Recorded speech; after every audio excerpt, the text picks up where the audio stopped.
Wade Harkins planted his boot square in the middle of Eliza's travel trunk and shoved it off the station platform. It hit the dirt road below with a crack that split the leather corner clean open, and her folded dress, the white one she'd sewn herself, spilled out into the dust like something already buried. "Mail order women ain't cargo we ordered," he said, loud enough for the whole platform to hear. "Your man's dead. That makes you nobody's problem and nobody's property." He looked her over once, the way a man looks at spoiled meat. Black Creek don't take in strays.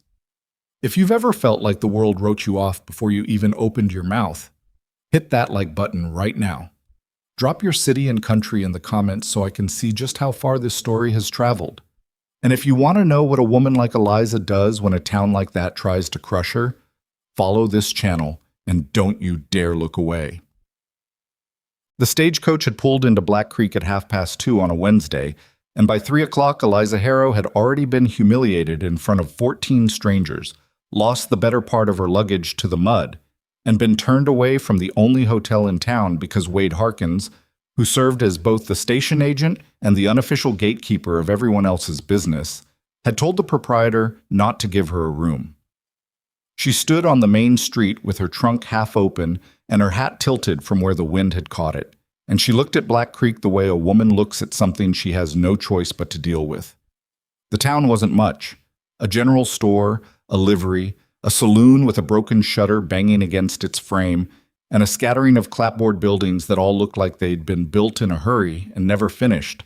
The sky above it was wide and pale and indifferent. She'd come from Missouri. 3 weeks on stages and rail cars, sleeping, sitting up, eating biscuits that tasted like chalk, all of it sustained by the letters. Harold Fenwick had written her 14 letters over 6 months, and each one had been careful and honest and kind in the way that letters from lonely men sometimes are. He told her about the land. He told her about the house he was building. He told her he wasn't handsome, but he was steady, and that a steady man was worth more than a pretty one. Harold Fenwick had died of a fever 11 days before she arrived. She'd gotten the telegram 2 days into her journey and had no money to turn back. So here she was. She crouched down and started folding the dress back into the trunk, pressing the dust out of the fabric with the heel of her hand. A boy of maybe 10 stood watching her from the boardwalk. "You the dead man's bride?" he asked. "I was going to be," she said. "Now I'm just a woman with a broken trunk." He seemed to consider this. "My ma says you shouldn't have come." "Your ma's probably right." She got the trunk latched and straightened up. "You know where a person might find work around here?" He pointed south without much enthusiasm. "Ranches. But they won't take you. Mr. Harkins already went around this morning telling everybody you were coming and that you were trouble." She looked down the street toward where Harkins was now leaning against the station doorframe, watching her with his arms folded. He was a compact man, 50s, with a face like dried leather and small eyes that moved constantly, cataloging things. She had the feeling he'd decided about her before the stage even stopped. "Of course he did," she said. She dragged the trunk to the edge of the boardwalk and left it there. She'd figure out where to store it later, and walked to the livery. The man inside was shoeing a gray mare and didn't look up when she came in. "I need to hire a horse," she said. "Just for a day. I can pay $1." He looked up then. He was younger than she expected, maybe 30, with a sunburned neck and flour on his shirt for reasons she didn't try to understand. "You're the bride woman," he said. "I'm Eliza Harrow." "Do you have a horse for $1?" He seemed to weigh something. "Where are you trying to get to?" "The ranch is south of town. I hear there might be work." "Harkins tell you that?" "A boy told me." He set down his hammer. "Look, ma'am, I'm sorry about your situation, truly, but Harkins went around this morning and people listened to him, and I've got my own business to keep." He picked up the hammer again. "I can't rent to you." She stood there for a moment.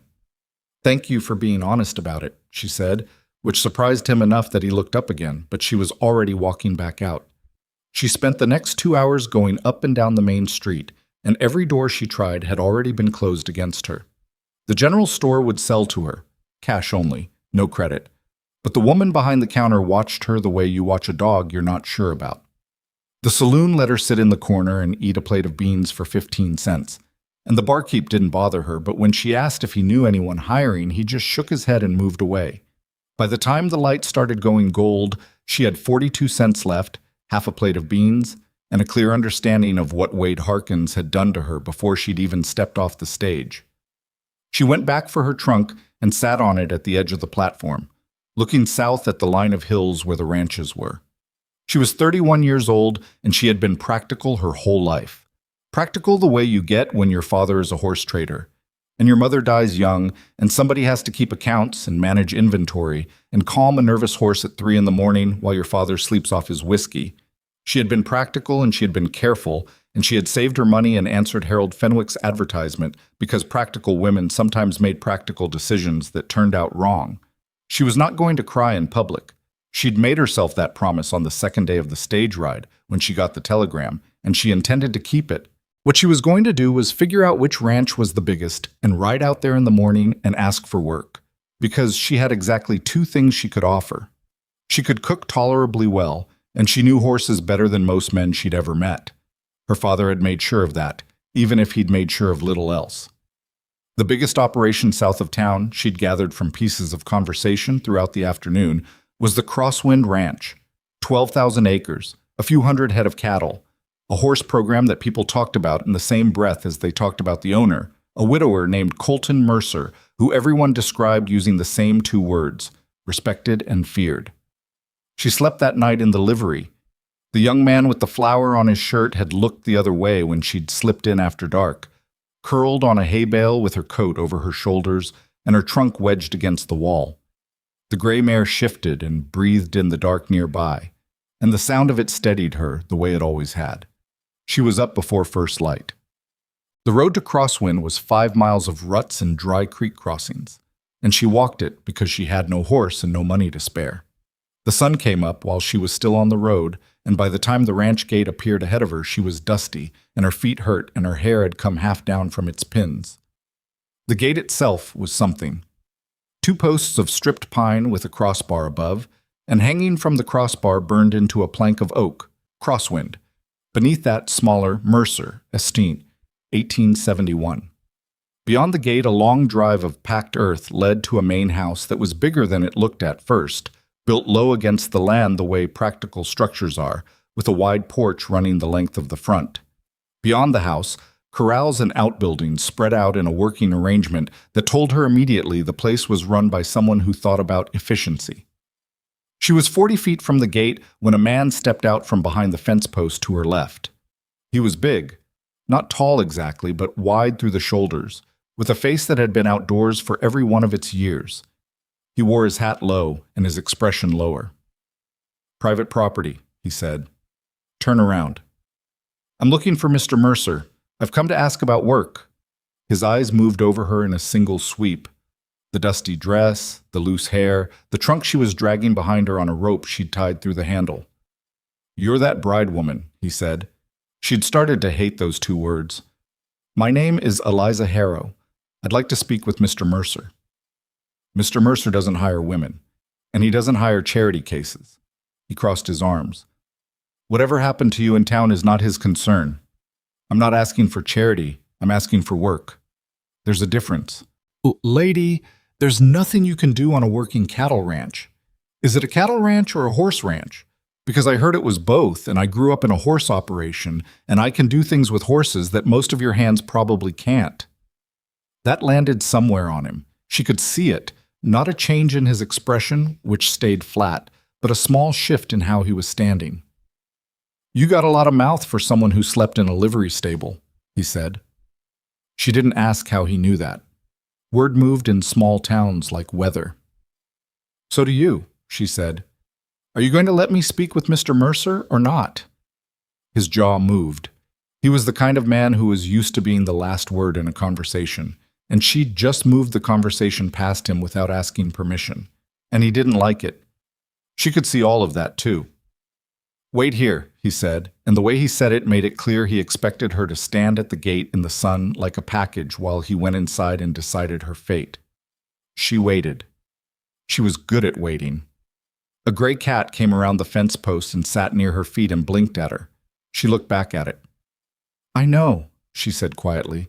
I don't know either. The foreman, she'd find out later his name was Del Pickett, came back out of the main house after about 10 minutes with a look on his face that said he was unhappy with whatever had just been decided. "Mr. Mercer will see you," he said.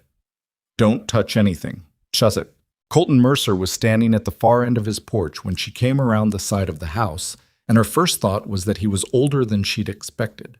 Not in years necessarily, but in the way some men get old before their time, like something in them finished aging and just stopped. He was maybe 45. He had dark hair going gray at the temples, and the kind of hands that told you he still worked alongside his men and always had. He was looking out toward the far corral when she came up, and he didn't turn immediately. She waited. When he turned, his eyes moved to her face and stayed there. He had gray eyes, the kind that don't give much away. "You walked 5 miles, he said. It wasn't a question. "Yes." "Why didn't you hire a horse in town?" "Tried. Mr. Harkins had been around before me." Something moved across his face, not quite disgust, but in that neighborhood. "Pickett says you claim to know horses." "I do know horses. My father traded and trained them for 20 years. I kept his books and his stalls, and I worked with his animals from the time I was old enough to be useful. I know colic from impaction from gas. I know hoof issues by the way a horse carries itself before it's even limping.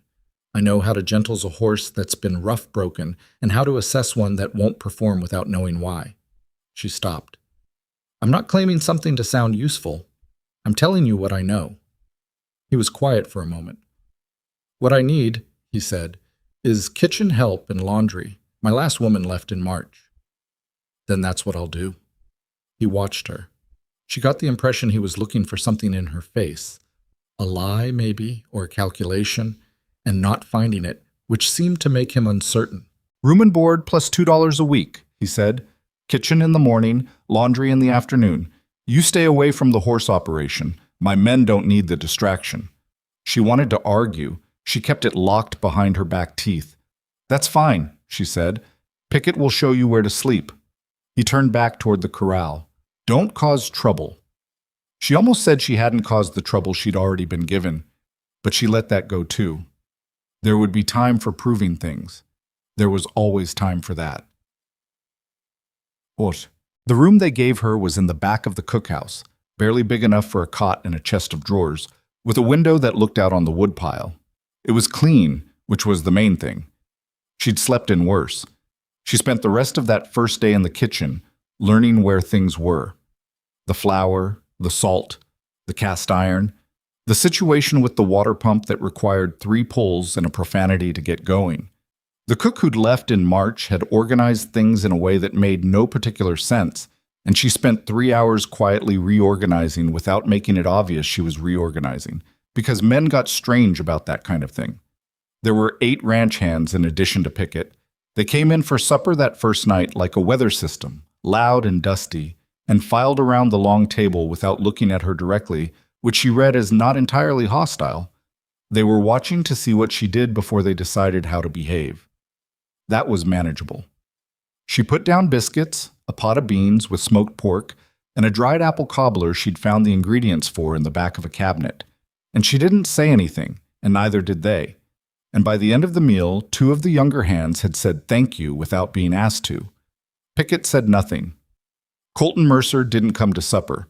She found out later he often ate alone on the porch, looking at nothing in particular, which several of the hands seemed to find normal, but which she found privately like a symptom of something she didn't have a name for yet. It was on her 3rd day that she first saw the black stallion. She'd been carrying wash water behind the main bunkhouse when she heard it. Not the sound itself first, but the quality of the sounds that stopped. The hands who'd been talking near the far corral went quiet, and then came the crash, sharp and loud, of something large and frightened making contact with a wooden fence rail. She set down the bucket and went to look. The stallion was black the way deep water is black.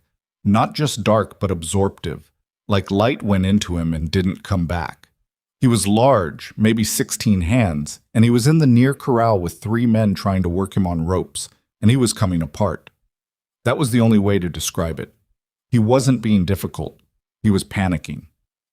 There's a difference, and most people who work with horses can't tell which one they're looking at, and these three couldn't. They were pulling the ropes tighter because he was fighting, and he was fighting harder because the ropes were tighter, and everyone involved was escalating something that had no good destination. She moved to the fence and put her arms on the top rail and watched. The biggest of the three handlers, a man named Croak, she'd learned, turned and saw her and immediately looked irritated. "Get back to the kitchen," he said. "What happened to him?" she asked. "He's a devil horse is what happened. Mind your own." "Was he always like this, or is this new?" Croak pulled the rope again. The stallion screamed, that high, awful sound that a horse makes when it's past scared and into something darker, and threw himself sideways against the fence, and the whole structure shuddered. "He wasn't like this in spring," said one of the younger men. He said it involuntarily, like the words got out before he thought about them. The older one shot him a look. "Something scared him," Eliza said. "Badly. Before spring or during. He's not dangerous, he's terrified." "Lady, I've worked horses for 15 years. "Then you know I'm right." She wasn't looking at Croak. She was watching the stallion, the way his head moved, the position of his ears, the pattern of his breathing. "What's his name?" Nobody answered for a moment. "Boss calls him Nightlock," the young one said. "Nightlock." She said it quietly, not calling to him, just putting the name in the air. The stallion's ear moved, just slightly, the near one, in her direction. "You need to let the ropes go," she said. Croak turned on her then, his face darkening. "You need to get back to the kitchen before I carry you there myself." She'd been threatened by larger men than Croak. She kept her eyes on the horse. "He's going to injure himself," she said. "Rope that tight on a panicking horse that size. He'll hit the fence wrong and break something. Then you've got a dead 16-hand stallion and the explanation that goes with it." That landed. She saw it land on the younger men, even if Croak wouldn't give her the satisfaction. "Dell!" Croak shouted toward the main house. "Pickett!" She put her chin on her arms and waited. "Did ye?" And Pickett came out at a trot and took in the scene, the ropes, the horse, the woman at the fence, in about 2 seconds, and his face went through several things rapidly. "Get her away from the corral," Croak said. "She says we're going to hurt him," the young man offered. "She's kitchen help," Pickett said. But he was looking at the horse. "Dell." Colton Mercer's voice came from behind her, calm and flat, and she turned to see him walking from the main house at the pace of a man who'd heard something and decided it warranted attention, but not hurry. "What's the situation?" "Nightlock's bad today," Pickett said. She came over and started telling the men how to work him. Mercer walked to the fence. He stood beside her without looking at her, watching the horse. Nightlock was trembling now. The ropes were still taut, and his legs were braced, and his head was as high as it would go, and even from here she could see the white ring around his eye. "He's not bad," Eliza said. "He's scared out of his mind." Mercer didn't look at her. "Of what?" "I don't know yet. Something happened to him. The way he's responding to the ropes, and it's not aggression, it's a trapped reaction. He thinks he can't get away, and he's past reasoning with force." She paused. "Those ropes need to come off. Then everybody needs to step back." Mercer was quiet for a long moment. Pickett said, "Boss, she's the kitchen woman." "I heard her." He watched the horse for another 3 or 4 seconds, and then he said, "Let the ropes go." Croak's face went purple. "Sir, if he gets free—" "I said let them go. Step back." They did. Not happily. Croak with his jaw set like a man swallowing something hot. But they did. The moment the rope tension released, Nightlock shuddered. His head came down a few inches. He blew out hard through his nostrils. His legs were still braced and he was still shaking, but the screaming quality had gone out of him. She didn't move from the fence. She didn't call to him. She just stayed where she was, relaxed and quiet, and let him figure out that the pressure had stopped. Mercer was watching her instead of the horse now. She felt it on the side of her face. "Kitchen help," he said, so quietly that only she could hear it. "You wanted kitchen help," she said. "That's what you hired." "Where'd you learn this?" "My father's horses and paying attention. She watched Nightlock take one small step forward, then stop, testing the ground.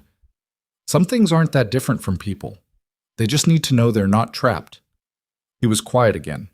The kind of quiet that was actually thinking, not just silence. "You can finish your laundry," he said finally. "Yes, sir."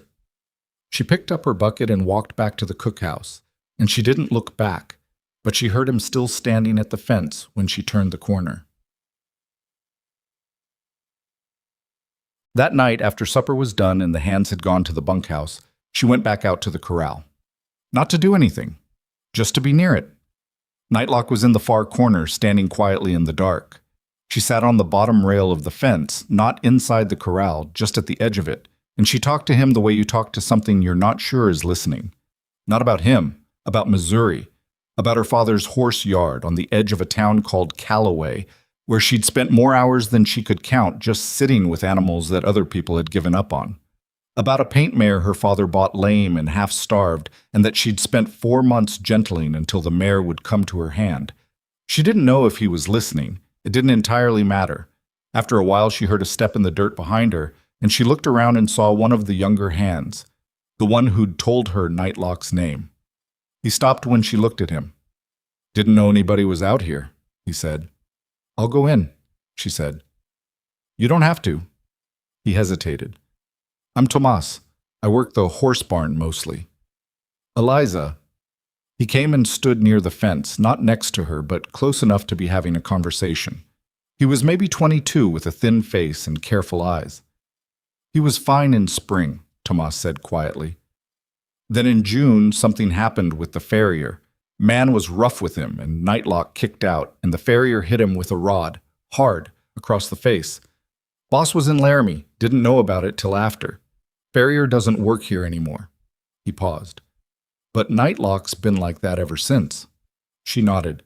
"That explains it." "You think you can fix it?" "I think it takes time.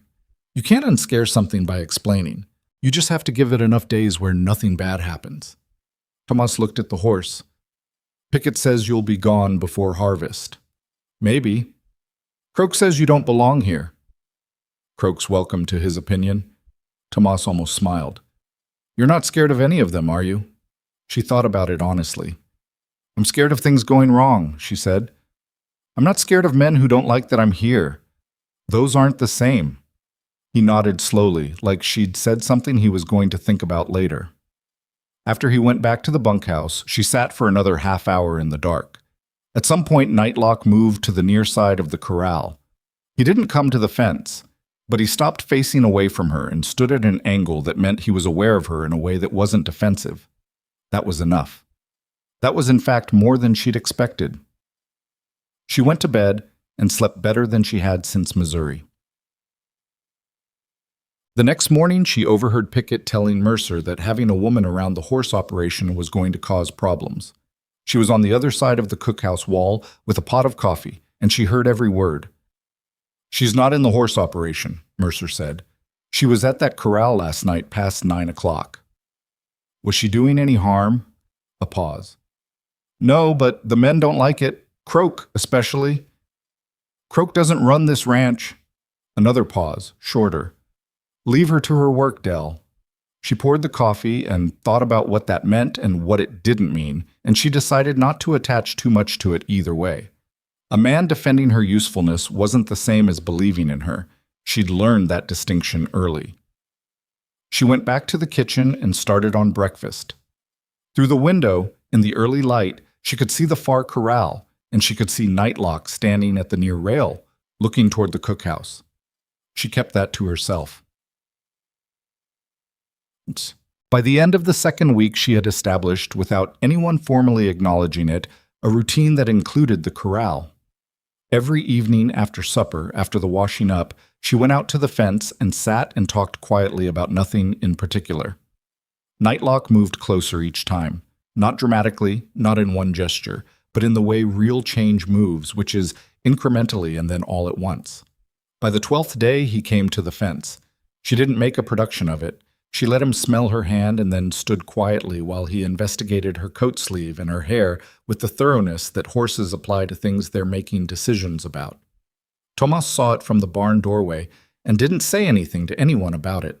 But she noticed him watching, and she noticed that he started leaving a little more grain near the corner of the corral where she usually sat, which was a form of assistance that she appreciated more than if he'd said anything out loud. She was in the kitchen every morning by 5. She kept the stove going and the food reliable, and she did the work she'd been hired to do without complaint and without the kind of performance that made people uncomfortable. She was not trying to charm the hands. She was just doing the job. But things had a way of getting noticed. One morning, Croak brought in a young mare with a bad cut on her foreleg, trailing blood across the kitchen porch because he'd come from the wrong direction, and she came out with a clean cloth before he'd even had time to say anything. And she looked at the cut and said it needed cleaning and pressure and wouldn't need sewing if they dealt with it now. And she dealt with it now, right there on the porch, with Croak standing over her, not helping, but also not stopping her. He didn't thank her, but he didn't tell her to stop either. She wiped the blood off the porch boards herself and went back in to finish the biscuits. Pickett came to the kitchen that afternoon. He stood in the doorway with his hat in his hands, which was not a posture she'd seen him take before. "The cut mare," he said. "You do that kind of thing regular?" "When it needs doing." "Where'd you learn?" "My father's horses, and a veterinarian in Callaway who let me watch when I was young enough that he didn't think to tell me not to." Pickett's jaw moved slightly. She had the impression he was doing some private arithmetic. "You said you know colic," he said. "I know it. We've got a workhorse that's been off his feed 3 days. I thought he was just being stubborn, but this morning—" "I'll look at him," she said. He moved back from the door and let her through, and as she passed him, she noticed his expression had changed.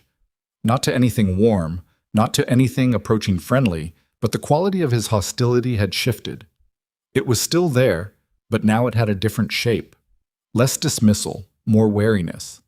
Which, in her experience, was progress.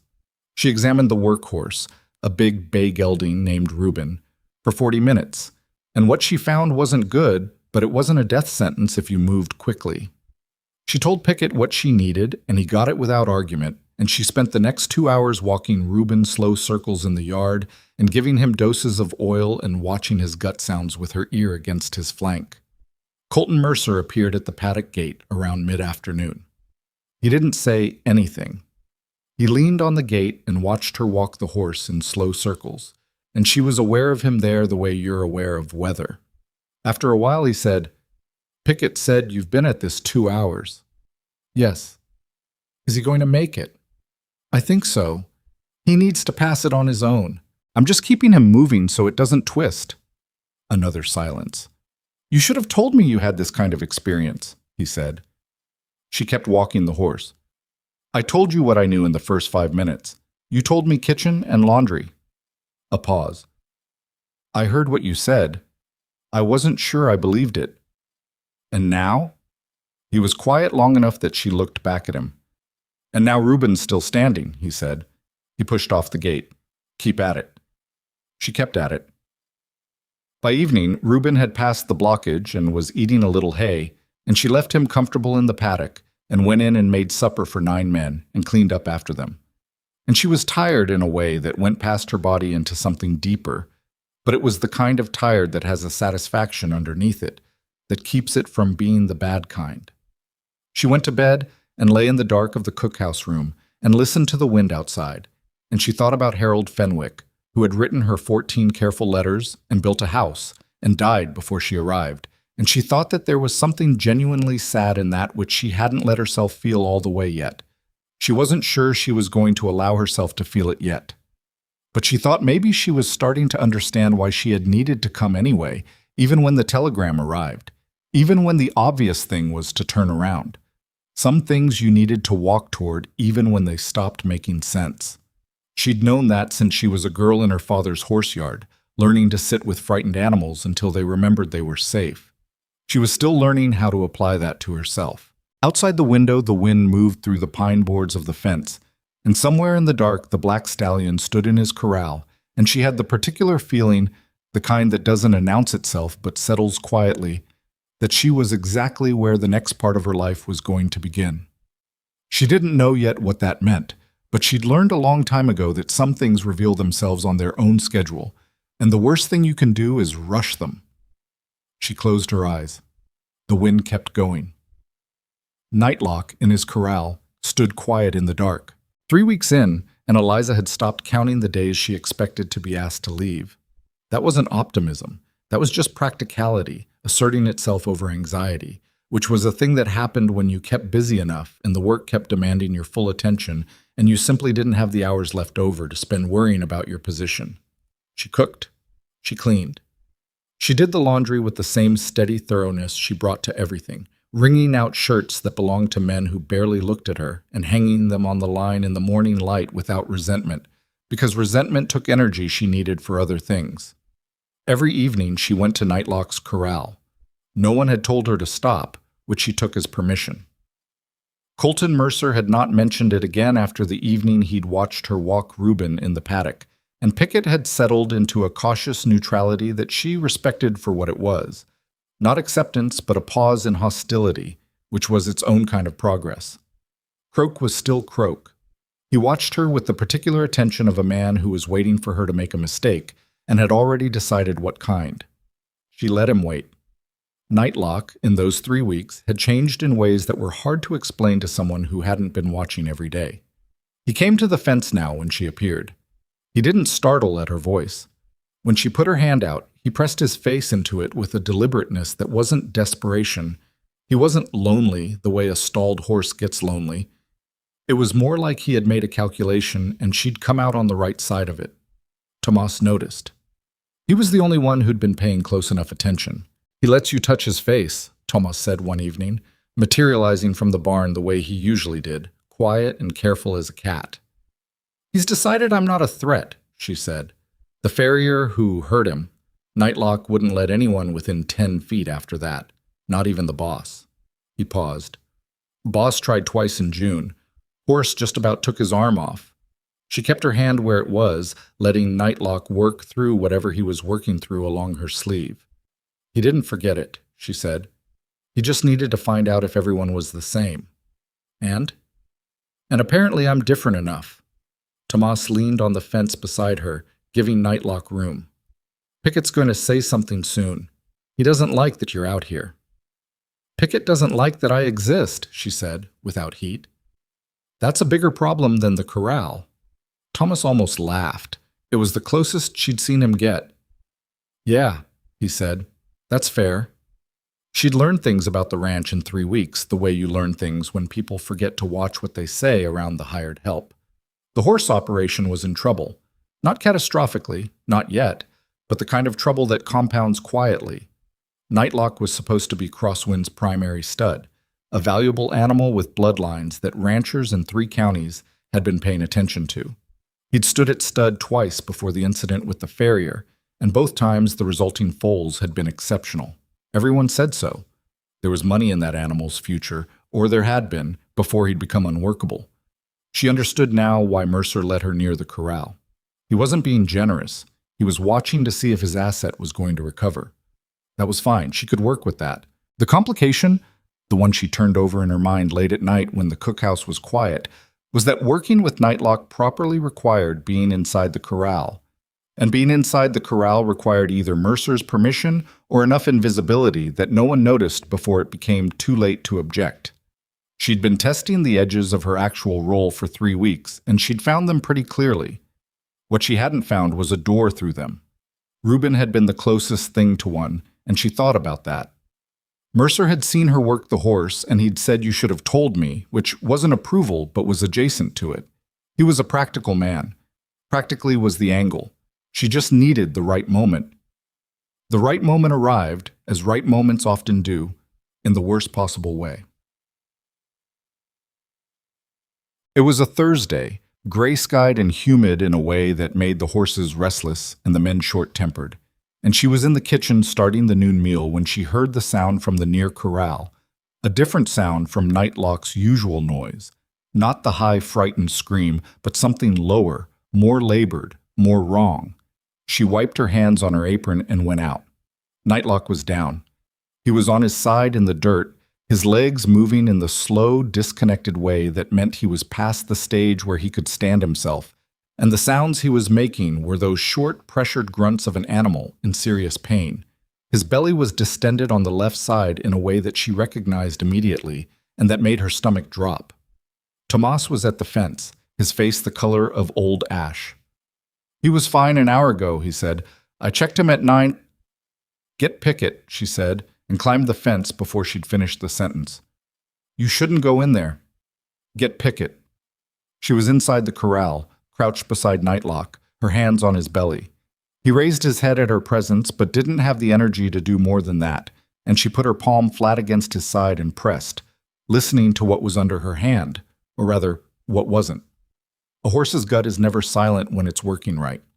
This one was too quiet on the left, and the distension said everything the silence left out.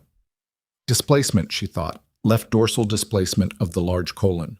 She'd seen it once before, in her father's operation, a mare that had cost him 3 weeks of hard work and nearly her life before they'd understood what they were looking at. She heard boots behind her and looked up. Pickett stood at the fence, Tomas behind him. "He needs a veterinarian," she said immediately. "Is there one within riding distance?" Pickett's jaw worked. "Doc Greer. He's in Hollis, about 12 miles. Send someone now. Fast." She put her ear to Nightlock's side and listened. "If he's lucky, this is a displacement and not a torsion. If it's a torsion, then we put him down," Pickett said. His voice was flat. "Boss's orders. A horse that's suffering. We don't know what it is yet. I know what a dying horse looks like." She looked up at him. "Then you know this horse is not dying yet. He's in pain and he's in trouble, and we have time if we use it right. Send for Greer." A pause. Pickett looked at Nightlock on the ground, and she watched something move across his face. Not sentiment exactly, because she didn't think Pickett did sentiment, but something practical and unhappy at the same time. "Croak," he said, without turning around. "Ride to Hollis. Del, now." She heard Croak's boots on the ground, and then the sound of him moving toward the barn, unhappy about it, but moving. Pickett looked down at her. "What do you need?" "I need you to go get Mercer," she said. "And I need warm water, linseed oil, a bucket. And I need Tomas in here with me." Another pause, then, "Right." He left. Tomas came over the fence without being asked. Eats. The next hour was the kind of hour that doesn't feel like an hour. It felt like something measured in heartbeats and gut sounds, and the intervals between Nightlock's grunts of pain, each one registering in her chest like a clock counting something down. She kept him as still as she could, which was its own battle. A horse in serious colic wants to roll, and rolling with a displaced or twisted colon is what kills them, turns the situation from bad to unsurvivable.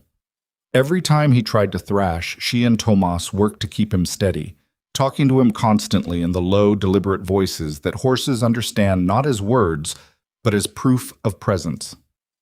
Colton Mercer arrived 15 minutes in. He came to the corral fence and looked at the scene. Nightlock on his side, Eliza crouched at his belly, Tomas braced at his head, and his face went through things she didn't have time to catalog.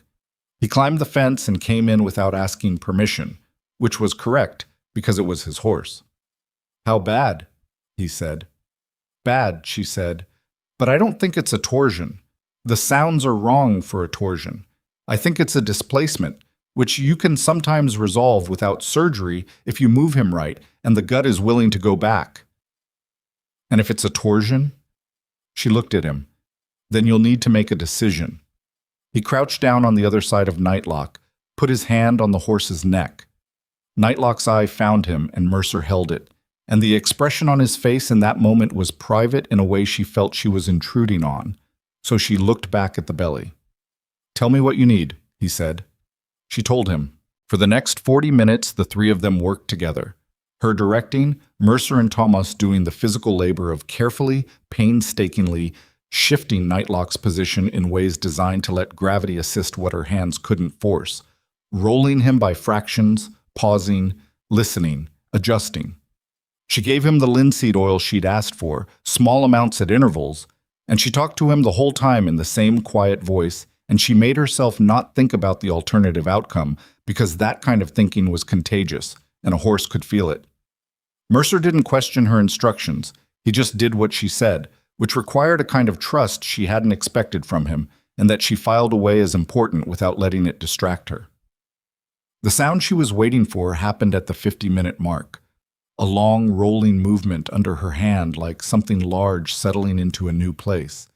And she exhaled so hard she had to catch herself on her palm in the dirt. "There," she said. "There it is." Tomas made a sound that was not quite a word. Mercer looked at her across the horse's body. That's it moving back." She pressed carefully along the left side, listening. "It's not over. But that's what we needed." Nightlock's breathing changed. Not to normal, not yet. He was exhausted and wrung out and still in pain, but the labored quality shifted, and his legs stopped their slow, unconscious cycling, and after another few minutes he raised his head on his own and held it up. "Okay," she said, and she sat back in the dirt on her heels and let herself feel how much her hands were shaking. "Okay." Mercer was still crouched on the other side of the horse. He was looking at her with an expression she hadn't seen from him yet. Not the evaluating look, not the careful neutrality, something quieter and less managed than either of those. "You've done this before," he said. "Once, with my father's mare." She looked down at her hands. "It worked then too, but I want Doc Greer to see him when he gets here, just to confirm." "Of course." Neither of them moved for a moment. Nightlock breathed between them, heavy and slow and alive.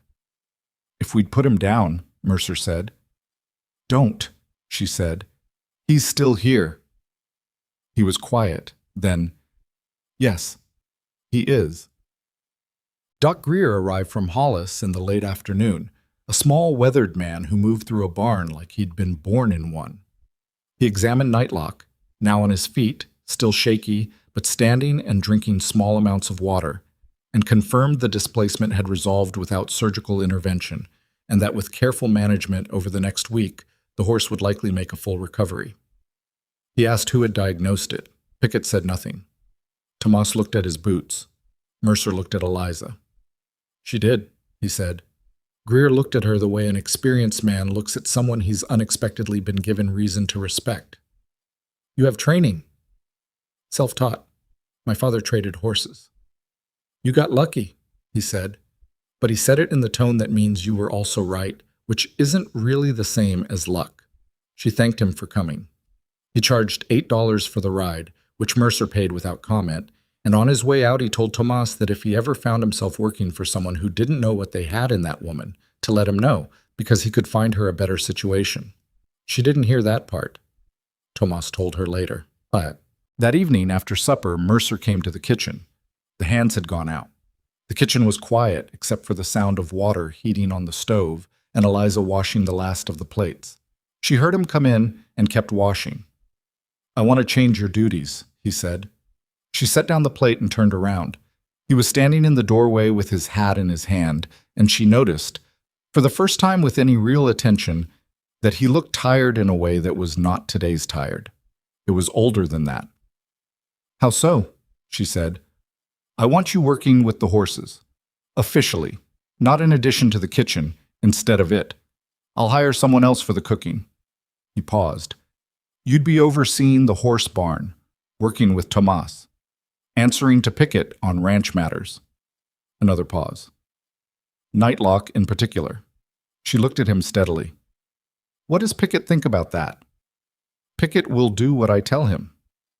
"That's not what I asked." His mouth moved slightly. "He thinks it's irregular." "And Croak?" "Croak's opinion isn't one I'm asking for." She turned back to the sink and thought about it for a moment, not because she was undecided, but because she wanted to say the right thing and not the first thing. "What happened to Nightlock today can't be the reason," she said. "Not as the only reason. One good outcome doesn't make a policy." "It's not the only reason." He was quiet for a beat. "I've been watching you with him since the first week. Before Reuben, before today. I know what I'm looking at when I'm looking at it." She turned back around. "And what are you looking at?" He met her eyes. "Someone who knows more than she's been allowed to do." He said it simply, without apology, which was the only way it could have been said without insulting them both. $250 a week, she said. He blinked, which satisfied her considerably. $2 is what I said before, he said. That was for kitchen and laundry. This is horse management. She kept her voice even. $250. A moment. Then, $250. She nodded. I'll need access to the supply room without asking permission every time. And I need the hands to understand that when I say something about a horse, it's because I know what I'm talking about, not because I'm giving opinions. I'll make that clear. Including Croak. His jaw moved. Including Croak. Then we have an arrangement. He put his hat back on. He was almost at the door when she said, Mr. Mercer. He stopped. I'm sorry about today. Not that it ended the way it did, but that it happened. She looked at him directly. I know what that horse means to the operation, and I can see what he means past that. He was still for a moment. He was my wife's horse, he said. She picked him herself. 3-year-old colt, too wild for anyone else to want. He paused. She had a way with them too. He walked out before she could respond to that, and she stood in the kitchen with the sound of the water heating and thought about what he'd just told her, which was clearly something he hadn't planned to say and might regret saying. She thought about a woman who picked a too wild colt, and what that said about the woman. She thought about Colton Mercer watching her at the corral fence those evenings, and understanding now that he'd been seeing something he recognized. She went back to finishing the dishes. The change in her duties did not go over cleanly. Pickett told her the next morning in his flat, careful way that she reported to him, and he expected the same standards from her that he expected from the other hands, by which he meant he expected her to give him reasons to complain, and she was welcome to try not to. She told him she understood, which she did. She understood exactly what he was telling her and what he wasn't. Croak was louder about it. He caught her alone by the supply room on her second morning in the new role, when she was inventorying what they had for hoof care and what needed ordering. You sweet-talked your way into a job that belongs to a real horseman, he said. He was blocking the doorway without doing it, obviously, which was a particular kind of maneuver she'd encountered before. She kept counting. I didn't sweet-talk anyone. Boss feels sorry for you. That's all this is. Mr. Mercer doesn't strike me as someone who makes 12,000-acre business decisions out of sentiment. You don't know him. I know that Nightlock is alive today, she said. She put down her inventory list and looked at Croak. And I know you were ready to shoot him. Croak's face went the color it went when he was working toward something ugly. That horse was suffering. That horse was treatable. There's a difference, and I knew it, and you didn't, and that's the reason I have this job, and you have an opinion about it. She picked up the list again. You're welcome to talk to Mr. Mercer if you disagree. I'd actually prefer it if you did, so we can be clear about where everyone stands. He left. He didn't go to Mercer. She'd expected that, too. But working with Nightlock in those first days after the colic episode required patience of a different order than the evening fence visits. He was weakened, and he was sore, and he was also somehow more watchful, as if the crisis had recalibrated something in him, made him more careful about what he let happen to his body. She didn't push him. She didn't try to do much at all, just spent time with him in the barn and let him move when he wanted to move and rest when he needed to rest. Tomas worked alongside her easily, which she was grateful for. He was the kind of hand who watched more than he talked and did what needed doing without requiring an explanation, and she could tell that the horses liked him, which was its own kind of reference letter. You're not what anybody expected, he said, on the 4th day of the new arrangement, while they were checking feet on a line of workhorses together. What did anybody expect? Somebody who'd be gone by now. He lifted a bay's hind foot and examined the shoe. Croak bet $5 to Fenn that you'd quit before the first frost. What did Fenn bet? Fenn bet you'd last through winter but leave in spring. He set the foot down. I didn't bet. What would you have bet? He considered it. That you'd be running the horse operation by October. He moved to the next horse. I was close. She surprised herself by almost laughing. You had more faith than I did. I watched you with Nightlock that first night, when you were talking to him about Missouri and didn't think anyone was listening. He glanced at her. You weren't scared. Some people fake not scared. You just actually weren't. That's rare. She thought about that. I was scared of other things. I know, but not of the horse, and not of Croak, and not of Pickett, even when you should have been, maybe? He paused. There's something steadying about being around someone like that.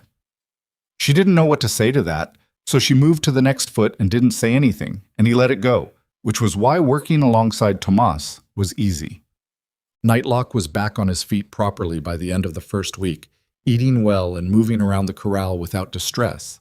The difference in him from those first days she'd arrived, when he'd screamed and thrown himself at fences, was significant enough now that even Croak couldn't pretend not to notice it. He didn't acknowledge it out loud. But she caught him watching from across the yard one afternoon when she walked Nightlock on a loose lead around the outside of the corral. No rope tension, just a halter and her hand. And the look on Croak's face wasn't hostility. It was something more complicated. She filed that away. It was during Nightlock's second week of recovery that she realized Mercer had been watching her differently. Not the evaluating watch. That was a thing he'd done from the beginning. The careful employer's assessment of whether he'd made the right call. This was different. He appeared at the fence more often than ranch business required, which was a fact she noted without deciding what to do with. He asked questions about the horses in ways that went past needing information. He already knew the answers to half of them, she was pretty sure, and sometimes when they were talking about a practical thing, she had the impression that the practical thing wasn't entirely the point. She didn't encourage it. She wasn't sure what she thought of it. What she knew was this. Colton Mercer was a man who had locked something up in himself after his wife died, and people who do that are only sometimes ready to unlock it and don't always know when they are or aren't. And she was not in a position, practically, emotionally, or any other way, to find out which category he fell into the wrong way. She had her hands full, she told herself. She had a recovering stallion, a skeptical foreman, a hostile senior hand, and a horse operation that needed reorganizing from the inside out. That was enough to focus on. She focused on it. The mares were the next thing. There were 11 of them in the breeding program, the ones intended to produce foals by Nightlock once he was sound enough to stand at stud again, and 3 of them had issues she'd noticed in her first week that no one seemed to be addressing. One had a persistent low-grade lameness that everyone had decided was just her way of going, which Eliza was fairly certain was wrong. One was losing weight in a pattern that suggested a teeth problem rather than a feeding issue. One was showing behavioral signs of a low-level respiratory problem that hadn't progressed to obvious illness but was going to. She brought all 3 to Pickett, separately and with specifics, and all 3 times he listened with the expression of a man taking information under advisement without committing to what he'd do with it. And all 3 times he went and checked himself afterward and came back and told her to proceed, which she counted as a version of approval. The lame mare, her name was Cassidy, turned out to have an abscess in her near fore that had been draining so slowly nobody had noticed. Treatment was straightforward, and within 10 days, Cassidy was moving normally for the first time in what Tomas estimated had been about 4 months. The weight loss mare needed a veterinarian for her teeth, and Eliza sent word to Doc Greer, who came out and confirmed it and floated the teeth and charged $6, and Pickett didn't say a word about the cost. The respiratory mare she treated herself, and the mare improved, and that was the end of that. In 3 weeks, the horse barn had a different quality to it. Not transformed. That was too big a word for what had actually happened, which was a series of small corrections, each of which had an effect that compounded. But the horses were moving better and eating better, and the sick ones were getting better. And Tomas said one evening, very quietly, that it felt like the place was breathing right again, and she understood what he meant. Word was getting out. She hadn't expected that to happen as fast as it did, but a territory like this one runs on information, and information about a horse operation that's performing better than it was runs faster than most. A rancher named Aldous Bream came by on a Thursday to look at a colt he'd been thinking about buying from Mercer, and when he was done with the colt, he stood in the yard and said, "I heard you've got a woman managing the horses now." He said it with the particular neutrality that means I heard this and I wasn't sure what to think about it. Mercer said, You've been looking at her work for the last 20 minutes. Bream was quiet. Colt looks good, he said eventually. Better than when I saw him in summer. He is better than he was in summer. Bream looked at Eliza, who was standing back near the barn and had no part in the sale conversation. He looked at her the way a practical man looks at something that has quietly given him an answer he was looking for. Then he looked back at Mercer. I'll take the Colt, he said. She went back into the barn. She heard Mercer's voice behind her, and Bream's, and the easy back and forth of men completing a transaction, and she leaned on the barn wall and let herself feel, privately, the particular warmth of being the reason something worked without being asked to explain it. It didn't last long. She had feet to check on 2 more horses before the light went. She went back to work. It was Tomas who told her about the wife. He didn't mean to tell her.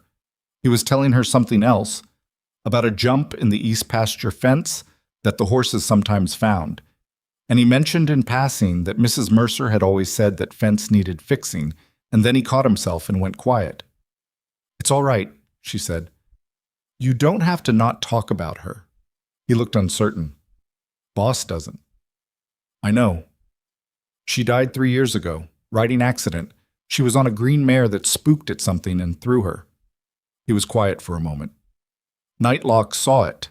That's what some of the old hands think anyway, that whatever the farrier did brought it back to him. The noise, maybe, or the way the man moved. Something. He paused. She was the one who trained Nightlock from a colt. Eliza was quiet for a moment, letting that settle.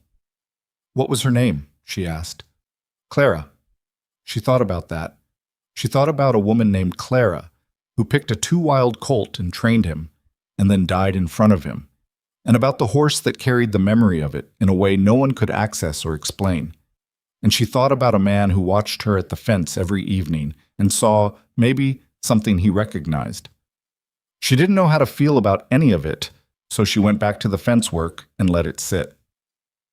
On a Tuesday evening in the 5th week, Colton Mercer came to the barn while she was finishing up and stood in the doorway and said, Have you eaten? She looked at him. I eat with the hands. They already ate. You were out here. She had been. She'd lost track of the time with a young gelding who'd been skittish about his blanket and that she'd wanted to get sorted before the night turned cold. I can fix something, she said. I made a pot of something, if you want it. She looked at him for a moment longer than was strictly efficient. He was looking at somewhere around her left shoulder, which told her the offer had cost him something, and he wasn't sure it had been the right thing and wasn't entirely sure why he'd said it. All right, she said.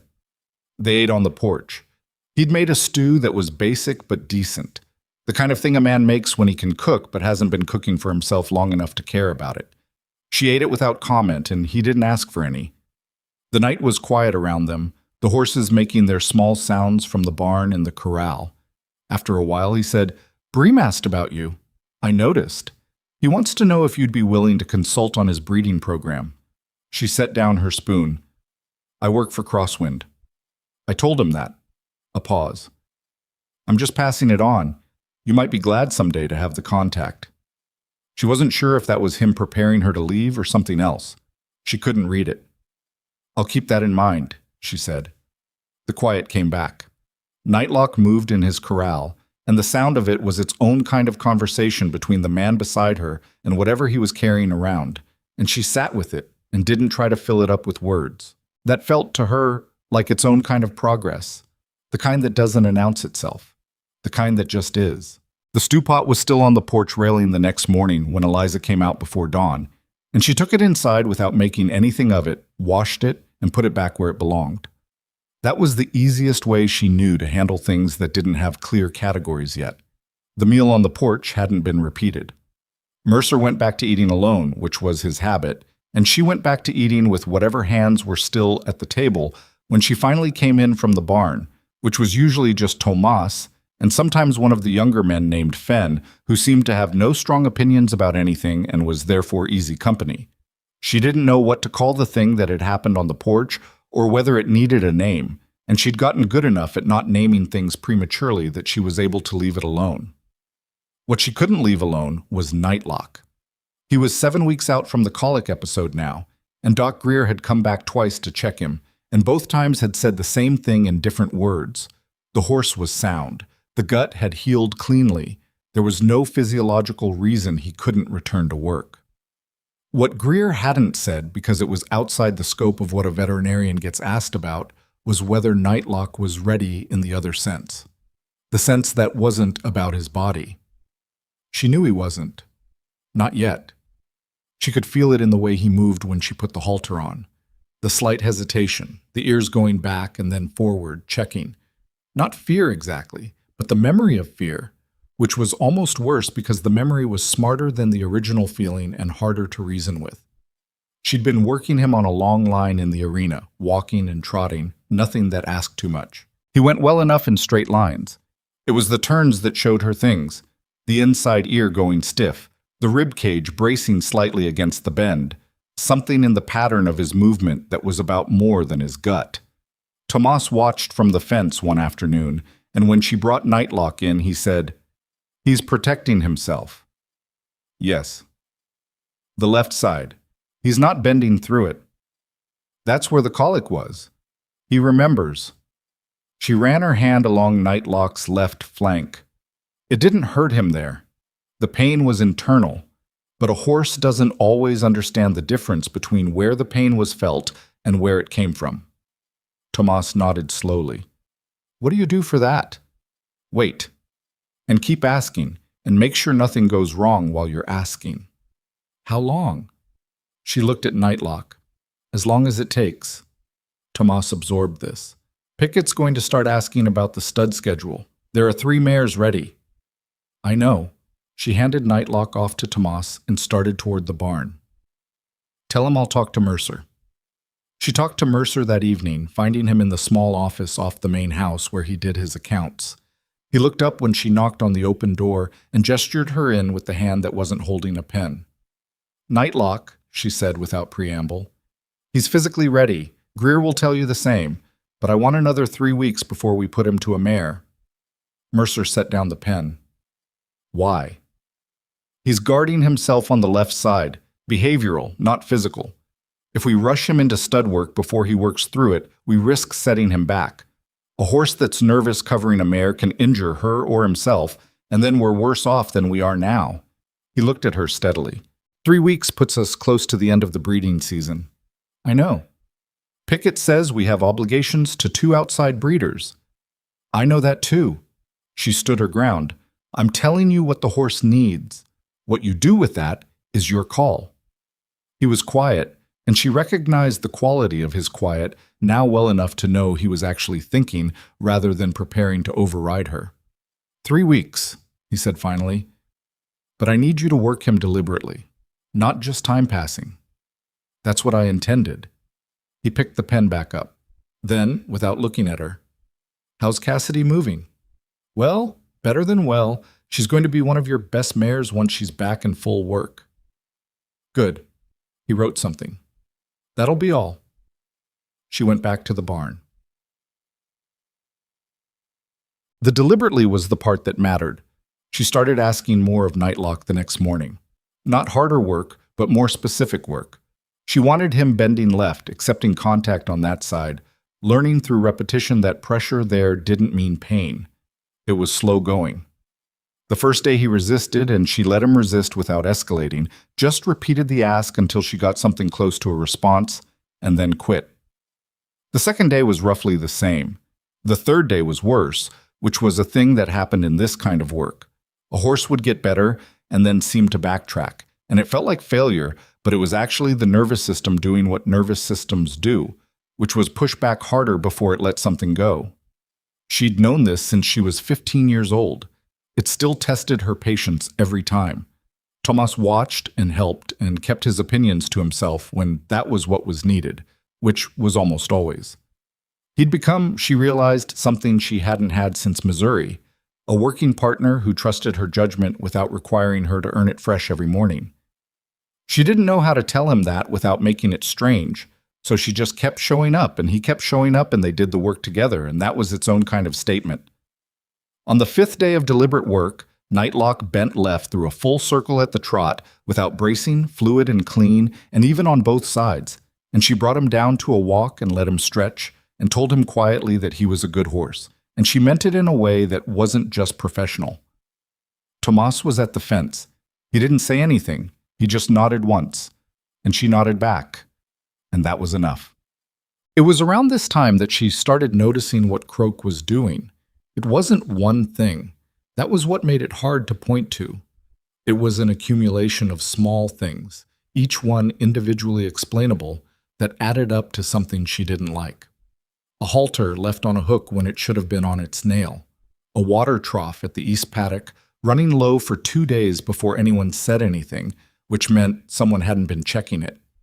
A young mare moved to a different stall without explanation, which disrupted the feeding order she'd established. She said something to Tomas, carefully, watching his face to see what he already knew. His face told her he'd noticed too. "He's not doing it to hurt the horses," Tomas said. "He's doing it so you have to spend time fixing things instead of moving forward." Same result. Not quite. If a horse got hurt, Mercer would know who to look at. This way it's just... He paused. Friction. She thought about it. "He's waiting for me to complain. Or make an accusation you can't back up." She understood. An accusation against a senior hand that you couldn't prove was worse than no accusation. It made you look like the kind of person who caused trouble, which was exactly what Harkins had told Black Creek she was before she ever arrived. She wasn't going to hand Croak that. "All right," she said. "I'm going to start keeping a record." Tomas looked at her. "A written one?" "Dated. Everything I notice, with the date and what state things were in and what they should have been." She paused. "I'm not going to use it unless I have to, but if I have to, I want to have it." Tomas was quiet for a moment. "That's smart," he said, in the way a person says something is smart when they're also a little unsettled by it. She bought a small notebook from the general store in Black Creek on her next trip to town. She was going more regularly now, for supplies, and Harkins had stopped blocking her way because enough ranchers in the area knew Crosswind's horse operation was hers, now that making her life difficult had stopped being costless for him. She kept the notebook in the inside pocket of her coat and wrote in it every evening, small and precise. Croak never knew about it. She was sure of that. Nightlock stood at stud for the first time in the 3rd week of October. It was not a dramatic event, which was how she'd planned it. She'd spent a week pairing him with the most settled of the 3 mares, a calm bay named Dora, who'd been through this before and had the temperament of a horse that had decided life was mostly fine. The first introduction was just presence. Nightlock and Dora in adjacent paddocks, getting used to each other's smell and sound. Then shared space with a fence between them. Then together in the round pen with Eliza and Tomas both present, keeping everything quiet and unhurried. When it finally happened, it was almost undramatic. Nightlock was attentive but not agitated. Dora was cooperative. There was none of the nervousness she'd feared, none of the defensive left side guarding she'd been watching for. Afterward, she stood in the round pen and let herself feel something she didn't show anyone. Relief was part of it. Pride was part of it. There was something else underneath those, something harder to name that had to do with the months of patient work, with the evenings at the fence, with the night of the colic, when she'd had her hand on his belly willing something to go back where it belonged, with Clara, who had trained him from a colt and whose name hung over this ranch like something that hadn't finished settling. She gathered herself and went to find Mercer. He was at the far end of the main corral looking at a fence repair, and she walked out to him and said, "Nightlock covered Dora successfully this morning." He turned from the fence.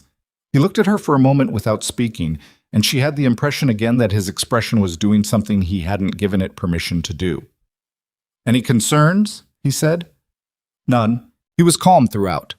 "I want to monitor him for a week before we schedule the next one, just to be sure, but I don't anticipate problems." He nodded. He looked back at the fence. "Good work," he said. "It was good work from Tomas, too. He's been more useful than anyone's been giving him credit for." Mercer glanced at her. "I'll remember that." She started back toward the barn. He said her name, just her last name, Harrow, and she stopped. "Bream sent a letter," he said. "He's asking about buying breeding rights to Nightlock. 2 mares next season."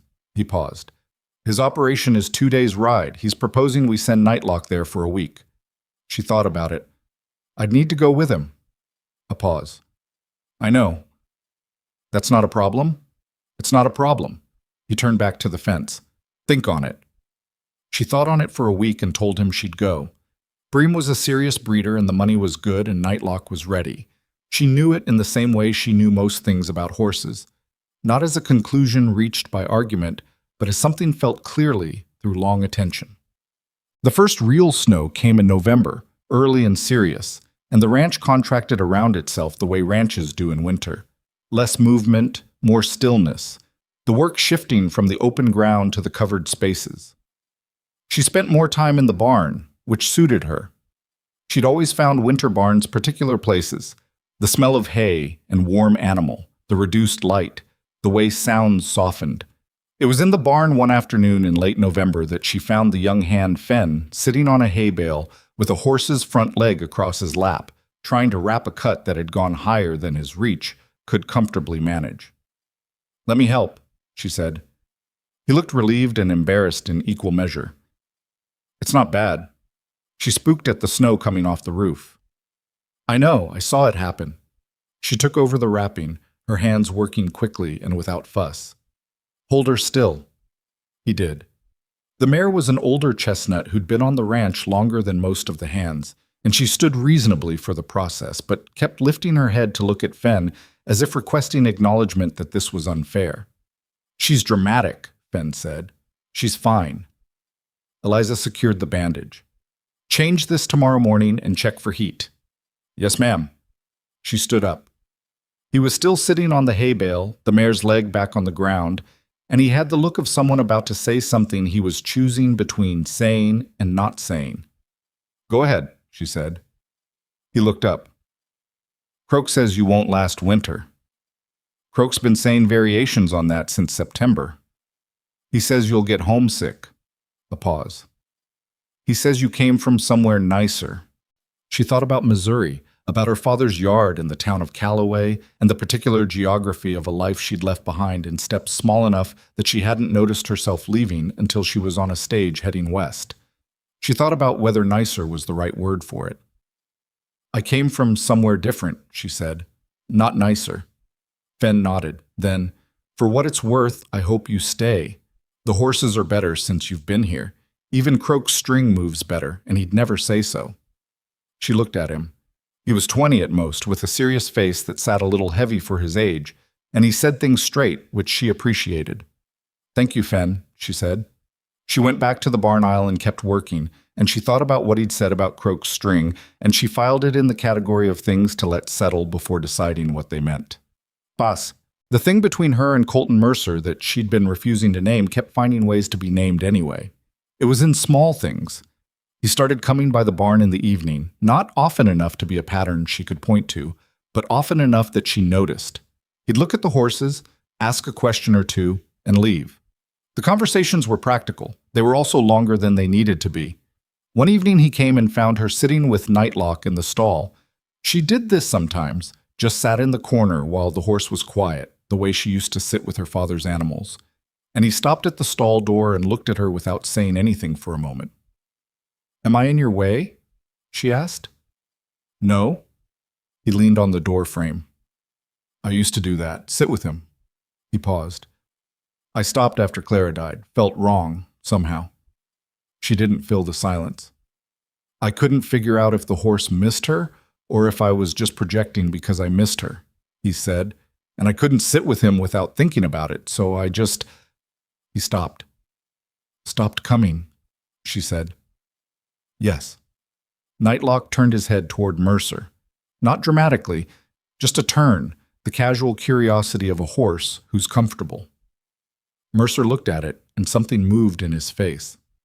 "He doesn't hold a grudge," she said quietly.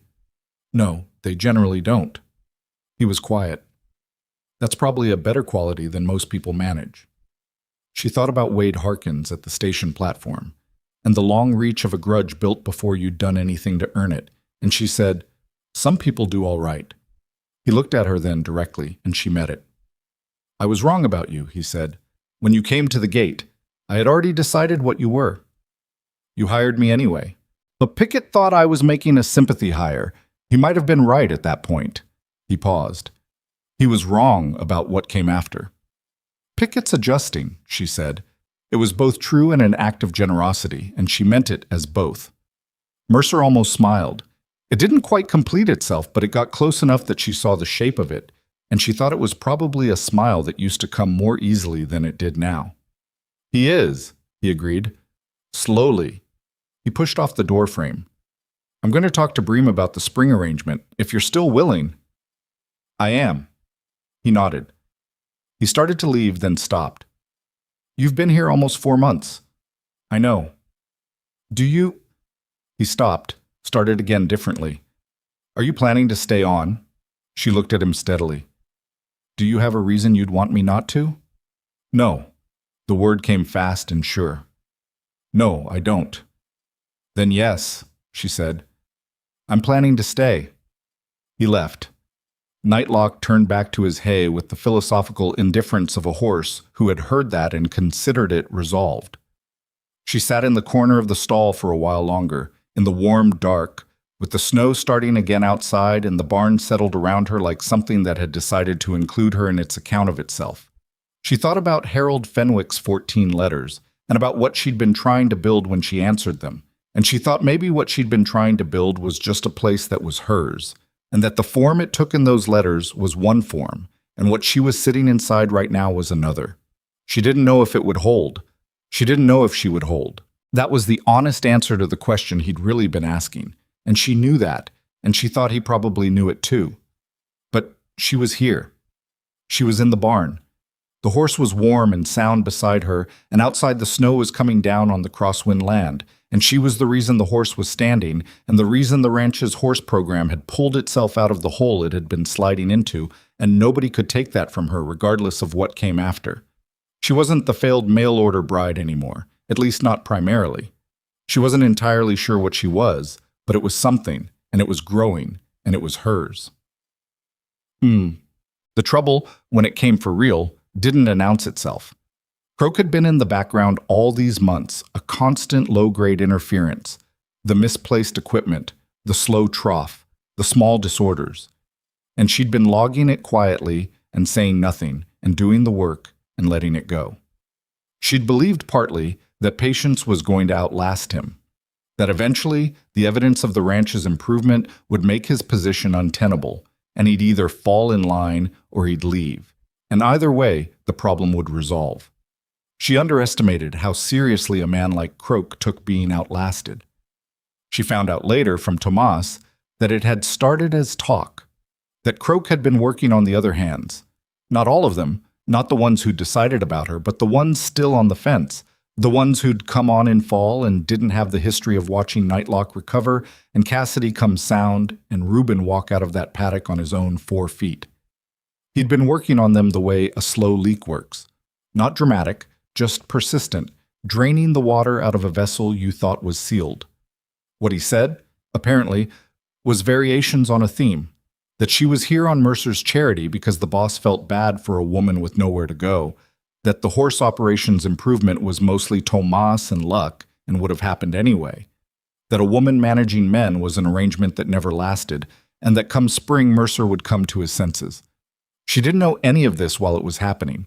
What she knew was that in December, 2 of the newer hands started being slow to follow her direction, not openly defiant, nothing she could take to Mercer or Pickett and point to, just slow, just slightly the wrong side of cooperative. She noted it in the book. She also noticed in the 2nd week of December that Pickett had shifted, not back to hostility, but the cautious neutrality she'd read as progress had gotten a little more careful, a little more watchful, in a way she didn't like. She didn't know what Croak had said to him, or whether it had been Croak at all, but something had put Pickett back on the edge of a fence she'd thought he'd mostly stepped off. It wasn't enough to act on. It was enough to understand. She was sitting at the small table in the cookhouse room where she still slept. She'd been offered different quarters twice, and both times declined because the cookhouse was closer to the barn, and she valued that more than space. Writing in her notebook one night in mid-December, trying to put something in order in her own mind, when she heard voices from the yard. She couldn't hear words, just the texture of the voices. Croak's particular cadence, and someone else's she didn't recognize at first and then did. One of the newer men, Aldous, who'd been riding with Croak's string. She didn't go out. She wrote down the date and the time and that she'd heard Croak and Aldous in the yard at night, and she went to sleep. The next morning, she went to the barn at 5 as usual and started the feeding, and everything seemed normal. The horses in their places, the hay where it should be, the water flowing right, and she almost let herself think she'd been worrying at nothing. Then she checked Nightlock's stall. He was fine. He was sound and warm, and turned to look at her when she came in with the relaxed curiosity that had replaced his old terror. She's checked him out of habit, looked at his legs, his belly, the way he was standing, and then she checked the stall itself, and in the far corner, half buried under the bedding, she found a bottle. She picked it up.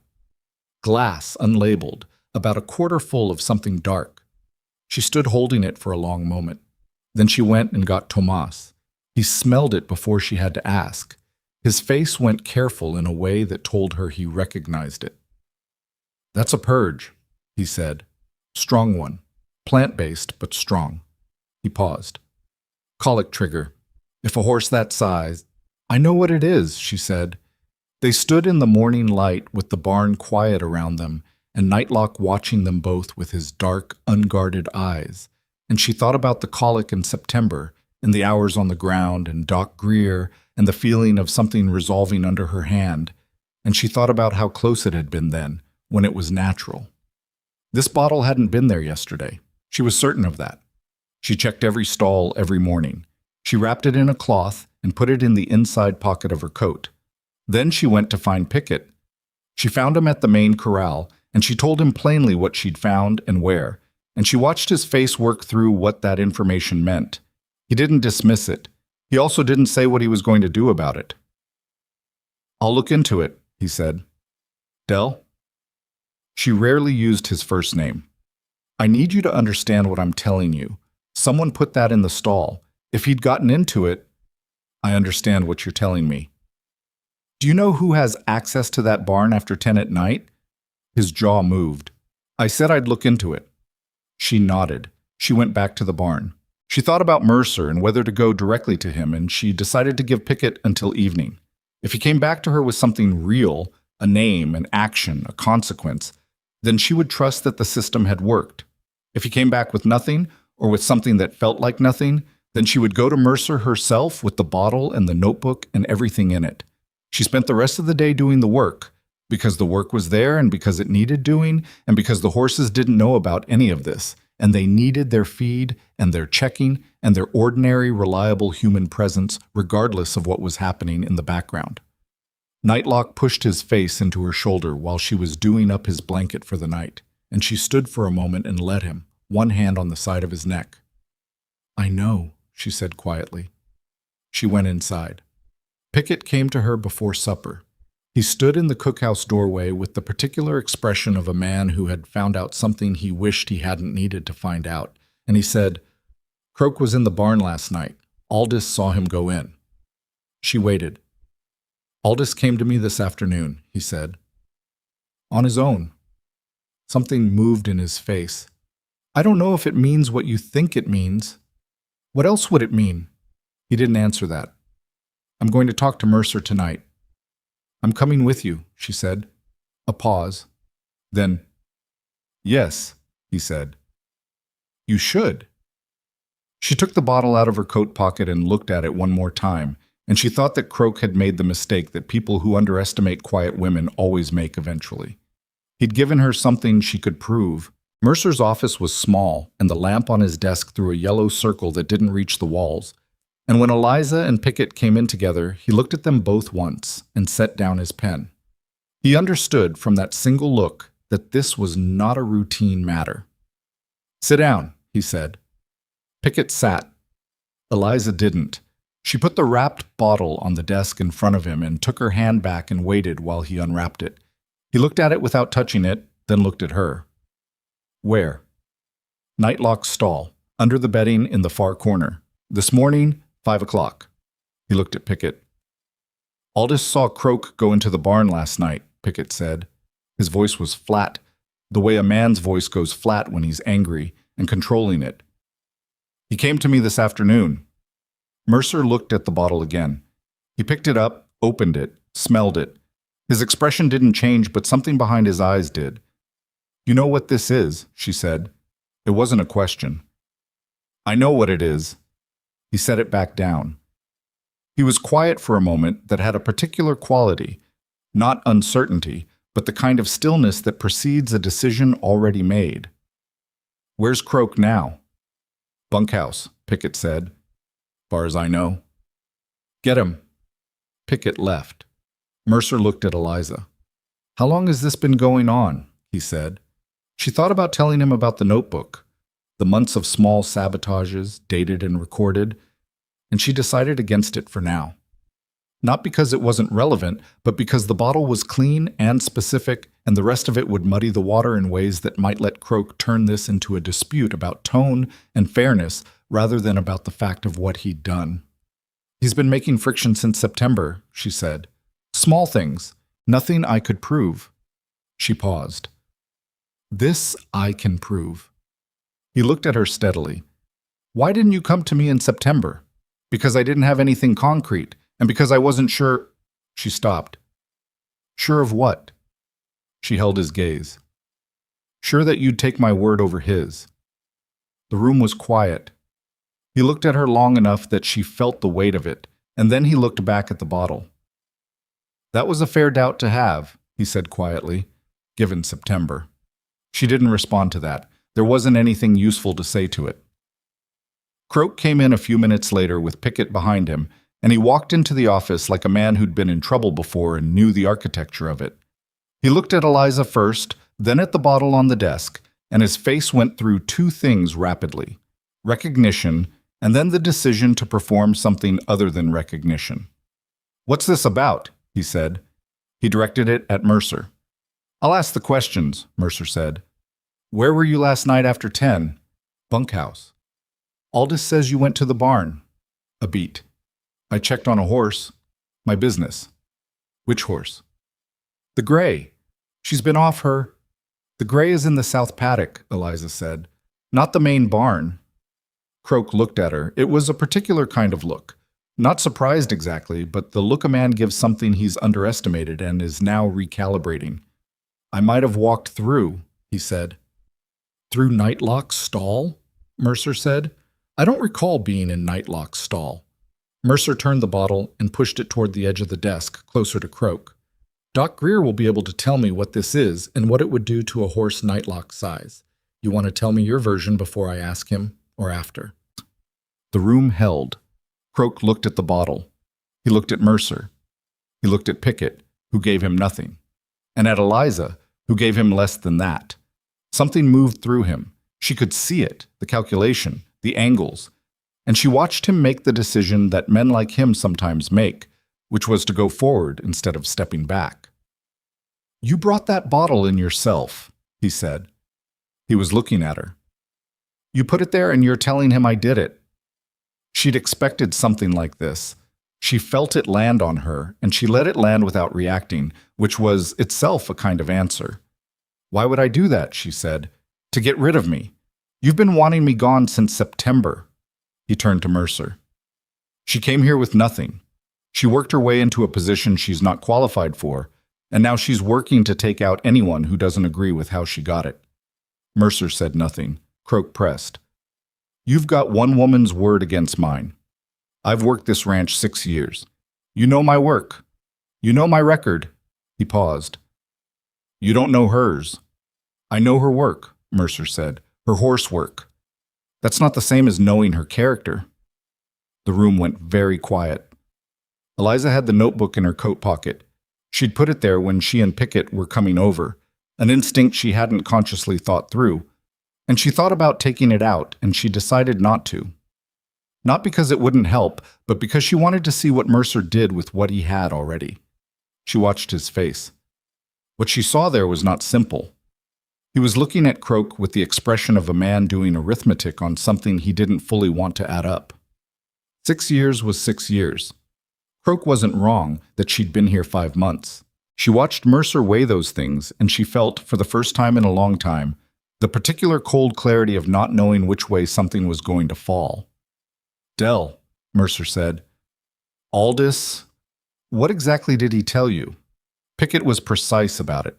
The time, the direction Croak had come from, the direction he'd gone. He was careful not to overstate it.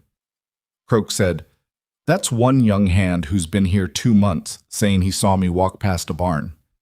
"He said he saw you go in," Pickett said. "Past in the dark, at night. From how far?" Pickett didn't answer that because the honest answer was that he didn't know the exact distance and Croak knew he didn't know. Mercer looked at the bottle. He looked at Eliza. She thought, this is the moment. This is the thing she'd worried about in September when she'd decided not to say anything because she hadn't been sure he'd take her word over Croak's. And she was still not entirely sure, and she was going to find out right now. He said, "Croak, you're going to sleep in the bunkhouse tonight, and you're not going near the horse barn. I'll have an answer for you by morning." Croak's face moved. "You're taking her word. I said by morning." Mercer's voice went quiet in the way it went quiet when the subject was closed. "Good night." Croak left. The room let out a breath it had been holding. Pickett looked at Mercer. "What do you need?" "Get Aldous. I want to talk to him tonight, not in the morning." Pickett left. Mercer and Eliza were alone in the office with the lamp between them and the bottle on the desk. He was looking at the bottle. She was looking at him. "I'm going to ask you something," he said without looking up. "All right. Did you put it there?" She felt it go through her. Not surprise exactly, but something adjacent to it, something with an edge. She understood why he was asking. She understood that a man in his position, with 6 years on one side of the scale and 5 months on the other, had to ask. "No," she said. He looked up. "I found it at 5 in the morning during my regular stall check. It was not there yesterday morning. Tomas can tell you the same, because he was with me yesterday at 4:30 doing the early rounds." She paused. "And if I had wanted Croak gone badly enough to manufacture something, I wouldn't have manufactured something that required him to have nearly killed your most valuable stallion to do it." He held her eyes for a long moment. "No," he said. "You wouldn't." He looked back at the desk. She thought that was the end of it, and she was almost at the door when he said her name. "Harrow?" She stopped. "I should have seen what he was doing sooner," he said.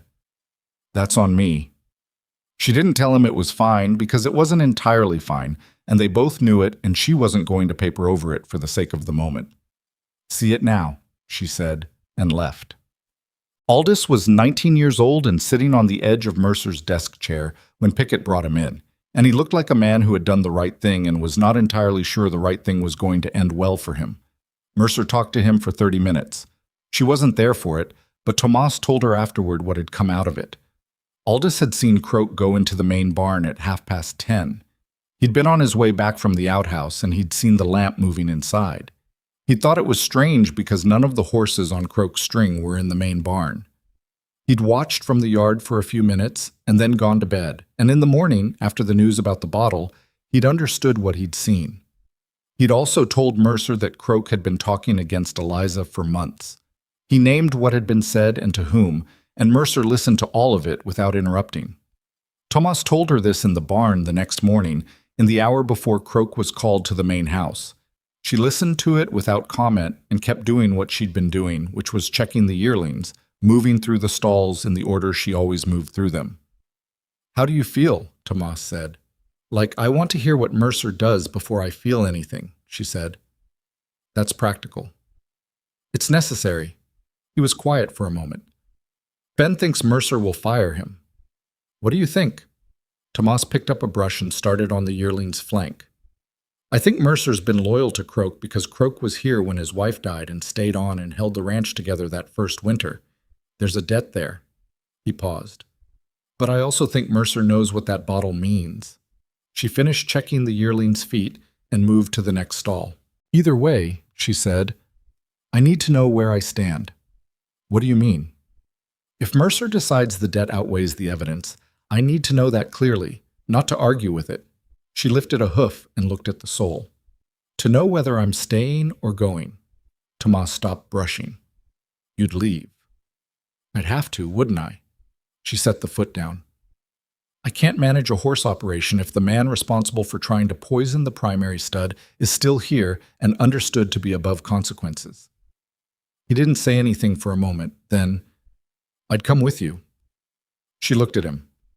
Bream's been asking, he said, a little too casually. Doc Greer mentioned it again last week. That's 2 operations that know what you can do. She felt something in her chest that was not quite sadness and not quite gratitude, but was somewhere between the two. Let's wait and see, she said. She went back to the hooves. Okay.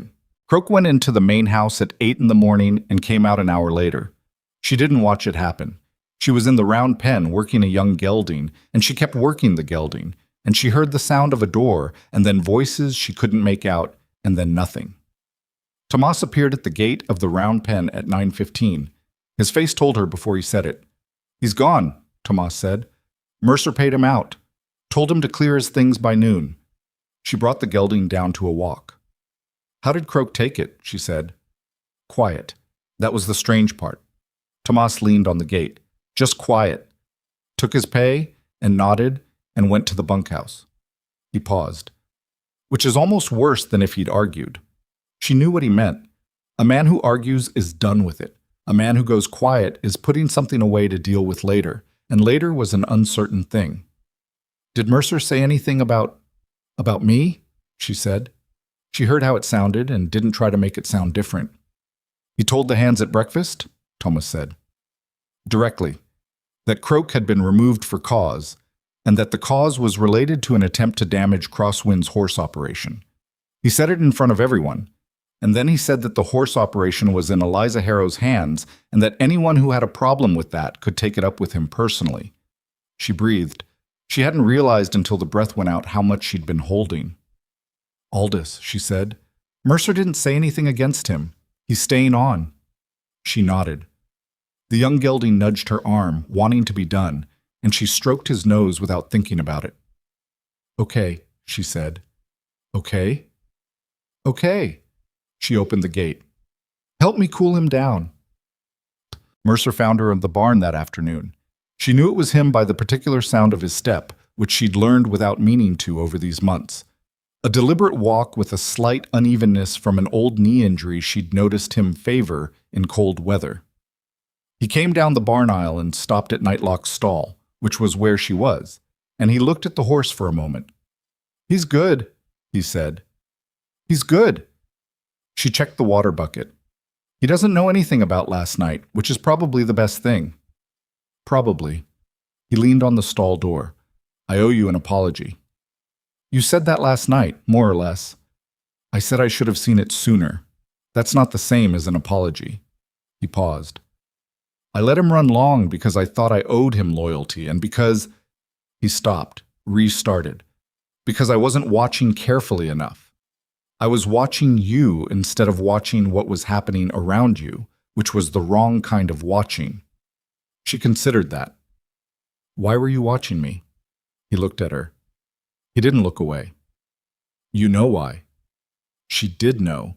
She'd known for 2 months, probably longer, and she'd been putting it carefully in the same category as the evening on the porch. Things without names, things she was refusing to rush. It complicated your judgment, she said. Not as an accusation, just a statement of fact. Yes. He said it straight, which she respected. I want to be honest about that. And now? And now Croak is gone and the question of my judgment about him is settled. He looked back at Nightlock. The other thing is a separate question. She thought about that. She thought about what separate meant to a man who had put everything in separate boxes since his wife died. Grief over here, work over there, a horse he couldn't sit with for 3 years because it mixed the boxes. What's the other question? She said. He was quiet for long enough that she thought he might not answer. Then, whether you'd consider having supper with me. Not on the porch with a stew that I made badly. In town, at the proper hotel. She looked at him. He was looking at Nightlock with the expression of a man who had said something that cost him something and was waiting to find out the price. Del Pickett will have opinions, she said. Del Pickett always has opinions. The hands will talk. The hands already talk. He glanced at her. That's not a no. She thought about Harold Fenwick's 14 letters, and about practical decisions, and about the ways a life can take shapes you didn't plan for.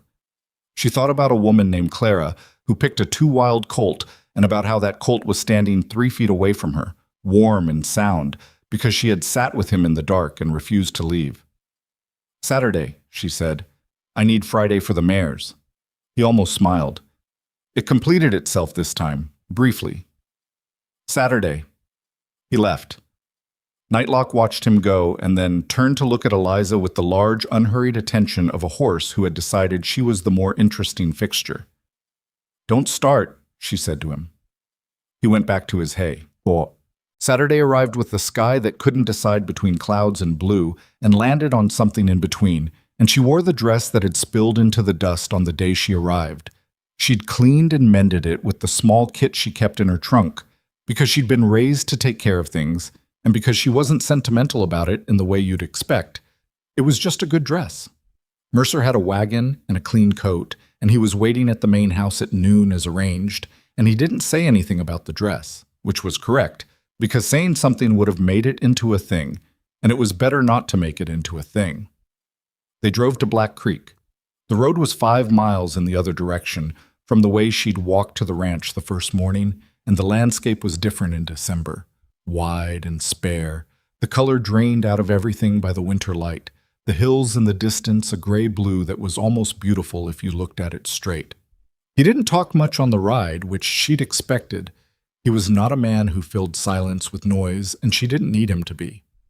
At some point, she said, "When I walked this road in September, I thought I was making a mistake." He glanced at her. "Coming to Crosswind?" "Coming to Black Creek at all, getting off the stage." She looked at the hills. "I thought I should have turned around when I got the telegram." "Why didn't you?" "No money, nowhere to go back to." She paused. And something else that was harder to name, something about having already started. He was quiet. Clara used to say that the hardest part of any ride was the first 5 minutes. After that, you were already on the horse. She thought about that. She sounds like someone worth knowing. She was. He said it simply, without the careful protective quality she'd heard in him the few other times he'd mentioned her, more direct. She'd have liked you. She didn't know exactly what to do with that, so she looked at the road ahead and let it sit there between them. And he let her do that. Wade Harkins was at the general store when they came down the main street of Black Creek, and he saw them from the doorway, and his face did something complicated. She watched him take in the wagon, the coat, the arrangement, and she watched him understand what the arrangement meant, and she watched him decide to nod, which was the most he was capable of and possibly more than she'd expected. She nodded back, clean and brief. Mercer saw the exchange. He said nothing about it, but she felt him register it. The hotel dining room was better than she'd expected for a town this size. Not fancy, but decent, with tablecloths and a woman who served the food with professional efficiency and didn't make anything of the two of them being there together, which Eliza appreciated more than she'd have said out loud. They talked about the breeding program, and about spring, about Bream's operation, and the mares she wanted to evaluate before committing to the outside stud arrangement. They talked about a fence repair on the east pasture that had been waiting since fall. They talked about Tomas, who she said deserved a formal senior position in the horse barn and a wage that reflected it, and Mercer said he'd already been thinking about the same. It was practical conversation. It was also not entirely practical, because two people can talk about fence repairs and mean something else at the same time, and both of them knew it, and neither of them said so, which was a form of honesty of its own kind. On the way back, in the early dark with the cold coming down, she said, "What happened to the ranch that first winter? After Clara?" He was quiet for a bit. She thought she might have gone too far. "It nearly fell apart," he said. "Not financially. The land held. But I wasn't managing things. I was getting up in the morning and doing the tasks and going to bed, and that was all I was doing." He paused. Croak ran the day-to-day. He was good at it. He kept the hands in line and the cattle moved and the fences up. I didn't ask too many questions about how. He paused again. I should have, but I wasn't in a condition to. She understood. She thought about grief, which she knew something about in smaller calibrations, and about the particular paralysis it could create, and about how a man in that state might build an obligation to whoever had held the walls up while he was absent from himself. "You're not in that condition now," she said. "No." He glanced at her. "I'm not." She looked at the road. "Then you'll see things more clearly going forward." "I already do." He said it without flourish, the way he said most things. She believed it. January came hard and stayed. The cold set into the land with the particular permanence of a Wyoming winter, and the ranch closed in around its own warmth, and she found that she had settled into it in a way that no longer felt like adjusting. It felt like belonging, which was a different thing, less effortful, more fundamental. She knew where everything was. She knew the particular way each horse moved in cold weather versus warm.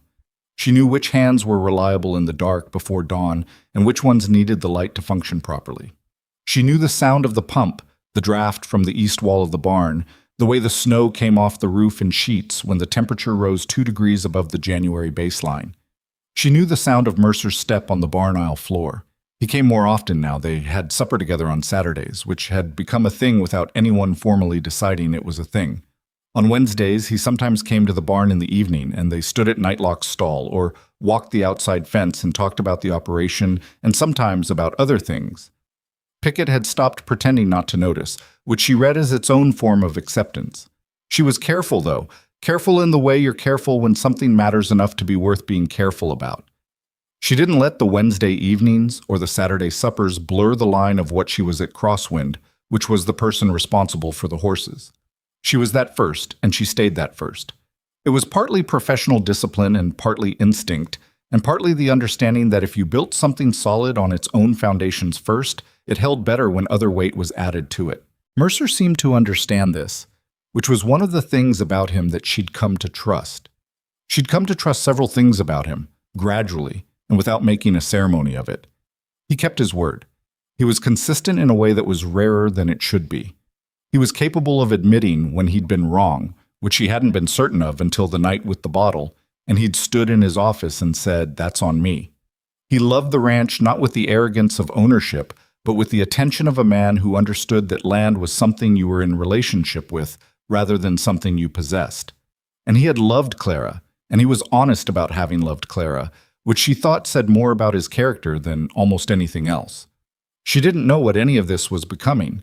She was 31 years old, and she'd made one careful practical plan already and arrived to find it turned to nothing, and she thought that the thing to do with whatever this was not to make another careful plan, but to keep showing up and doing the work and see what the days built. The storm hit in the last week of January without much warning, or rather, with the kind of warning that comes too late, which is the sky going the wrong color and the wind shifting from the north at 4 in the afternoon when it had been calm all day. She was in the barn when she felt it change. "Tomas," she said. "I know," he said. He was already moving. They spent an hour getting the horses settled, extra hay, water topped off, blankets on the animals who needed them. The barn doors secured from the inside with the crossbeam she'd had installed in October after a gust had taken the left door off its upper hinge. She was systematic about it, working from one end of the barn to the other, and by the time she was done, the wind was coming hard enough that the whole structure was doing the thing old barns do in serious weather, which is, make sounds that are alarming if you don't know what they mean. She knew what they meant. She did a final walkthrough at 7, checking each stall one more time, and she was at the far end of the aisle doing the last check when she heard something different. Not barn noise, not wind, but the particular compressed sound of a horse pass nervous and into panic, high and rhythmic, from outside. She went to the small window at the back, one of the outside paddocks. The yearling bay she'd been working on the long line. She'd left him in the outer paddock because he'd been fine 2 hours ago, and the paddock had a run-in shed, but the storm had moved faster than she'd read it, and she could see him now at the fence, throwing himself against the rail, and the rail on the near side was moving in a way that meant it was not going to hold. She grabbed her coat and went. The yard between the barn and the paddock was 30 feet, and in that 30 feet the storm became real to her in a physical way that weather doesn't register until you're actually in it. The wind took her breath and threw grit against her face, and the snow that had started was coming horizontal. She got to the paddock gate and got it open and went in, and the yearling, His name was Copper. She'd named him herself in November. Spun to face her and then spun away again, too far gone into fear to recognize her the way he would have in daylight, in calm. She moved slowly. She called his name. He hit the fence again, and she heard the rail crack. She was maybe 10 feet from him when she heard her own name from behind her, and she turned and Mercer was there, materialized from the dark in a coat and hat, his face already cut up by the wind. "Get the gate," she said. "Hold it open. When I bring him, he needs to go straight through." He didn't argue. He went to the gate. She turned back to Copper.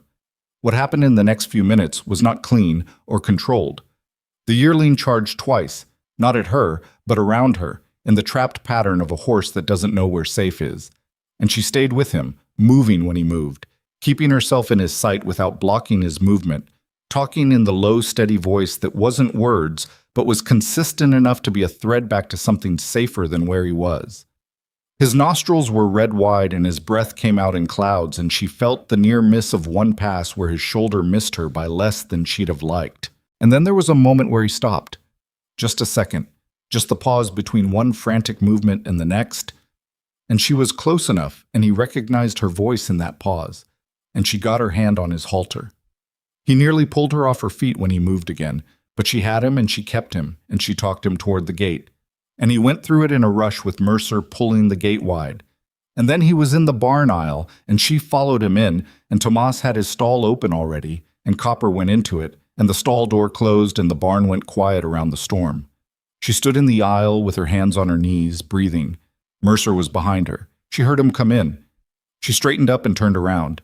He was looking at her with an expression she hadn't seen from him before. She would have said he didn't have that expression a month ago. "You're bleeding," he said. She looked at her hand, the gate latch probably, or the fence. She hadn't felt it. There was a cut across her palm, not deep but real, and she closed her hand around it. "It's fine," she said. He came to her and took her hand and looked at the cut with the practical attention of a man who had dealt with range injuries his whole life. And she let him. And then she noticed that he hadn't let go of her hand after he'd looked at it, and she noticed that she hadn't pulled it back. They stood in the barn aisle with the storm working at the walls outside, and the horses settled around them, and the lamp throwing its yellow circle. And his hand was around hers, and she thought, here's the thing without a name. "Come inside," he said. "We'll deal with that hand." "I need to finish checking." "Tomas will finish checking." He said it without letting go. "Come inside." She looked at him for a moment. She thought about Clara and about the first winter, and about Croak and the bottle and the stew on the porch, and 14 careful letters from a man who'd built a house and died before she arrived. And she thought that her life had been, in various ways, a long series of arriving after the plan had already changed. Maybe that was the point. Maybe you kept going anyway. "All right," she said. They went inside, and the storm kept at it, and the barn held. He cleaned the cut on her hand at the kitchen table with the same deliberate attention he brought to everything. Iodine, clean cloth, a strip of linen torn from an old shirt he found in the supply drawer. And neither of them talked much while he did it, which was fine. The storm was loud enough outside to fill the silence in any case. Wind coming off the hills with the kind of force that reminded you the land out here didn't particularly care whether you were comfortable. She sat across from him and watched his hands while he worked, and she thought, this is what it looks like when someone is careful with something. Not gentle exactly. The iodine stung, and he didn't apologize for that because apologizing would have been worse, but careful. Precise. Like the thing he was doing mattered enough to do right. "It'll be sore tomorrow," he said. "I know." She flexed the fingers experimentally. "I've had worse." "I know you have." He tied off the linen and looked at his work and then looked at her. "From your father's operation." "And other ways." She pulled her hand back and looked at it herself. A woman who's been doing physical work her whole life collects a lot of those stories. He got up and put the iodine away and stood at the kitchen counter with his back to her for a moment, and she had the impression he was deciding something, though she couldn't have said what. The lamp on the table flickered once in a draft from somewhere. "Eliza, Kitz," he said, still with his back to her. "Colton," she said. He turned around. The use of his first name had surprised him. She'd never used it before, and she'd done it deliberately to level something between them that needed leveling. He looked at her for a moment, and then he sat back down. "I don't know how to do this," he said. "I want to be honest about that." "Do what specifically?" "This." He gestured between them, which was inarticulate for a man who was usually precise, and she found it more reassuring than precision would have been. "I know how to run a ranch. I know how to manage men, and manage land, and manage losses. I did this once before, and I knew how to do it then because I was younger, and Clara made it easy, and I didn't know yet that it could go the way it went." He paused. "Now I know that." "So do I," she said. "I know it ended badly for Harold Fenwick before I even met him. I know things end." She held his gaze. "That hasn't made me interested in not starting." He was quiet for a moment. "You're less afraid than I am." "I'm afraid of different things." She thought about how to say the next part. "You're afraid it'll hurt the way it hurt before." "I'm afraid of spending my whole life being careful and ending up with nothing to show for it." She paused. "Those are both real fears. They're just not the same one." He looked at the table. He looked back at her. "Stay," he said. "Not just the ranch. Not just the horses." He said it plainly, without decoration. "Stay." She thought about the 5 miles of road she'd walked in September, with a broken trunk and 42 cents and a dress that had landed in the dust, and about the gate with crosswind burned into the crossbar, and about Nightlock's ear turning toward her on that first night because she'd put his name in the air without calling it. "I'm already staying," she said. The storm broke by morning.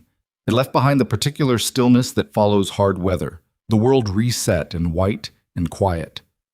And she went to the barn before first light, as she always did, and found Tomas already there, and Copper was fine, standing in his stall eating hay with the uncomplicated contentment of a horse who'd forgotten the terror of the previous night entirely. She checked every stall in order, the way she always did. When she got to Nightlock, he pressed his face against her chest, which he'd started doing sometime in November, and she stood with him for a moment with her bandaged hand resting on his neck. Tomas appeared at the stall door. He looked at her hand. "How bad?" he said. "Superficial." She stepped back from Nightlock. "Help me with the east paddock fence before the others are up. That rail was cracking last night." "Already looked at it," he said. "I'll need you on one end." They fixed the fence in the cold morning light, working without much conversation, their breath coming out in clouds. The land around them was white and clean in the way that always lasted only a few hours before the ranch life put its marks back on it. Tracks in the snow, scattered hay, the ordinary evidence of things being alive and working. When they were done, she leaned on the fixed rail and looked at the hills, and Tomas stood beside her. "Things are different," he said. It wasn't a question. "Yes." "Good different." She thought about it honestly. "I think so. I'm not certain yet." He nodded. "That's probably the right answer." She pushed off the fence and went back to the barn, and behind her she heard Tomas start whistling something tuneless and low, which was his version of contentment, and she let it follow her inside. Spring came the way it comes in that country. Not gently, not all at once, but in arguments. A warm week, then a cold snap, then rain, then sun, the land making up its mind over the course of a month and a half, while everyone on the ranch adjusted and readjusted their plans accordingly. She adjusted too, but in other ways. There was a conversation with Mercer in March about the formal arrangement of her position. He'd been paying her $250 a week since September, which was what they'd agreed, but the scope of what she was actually managing had expanded considerably past what that agreement had contemplated, and they both knew it. She brought it up herself, directly, the way she brought up everything that needed addressing. "I want a formal title," she said, "and $4 a week." He didn't blink at the number the way she'd half expected. "What title?" "Horse manager, in writing, signed by you." "Why in writing?"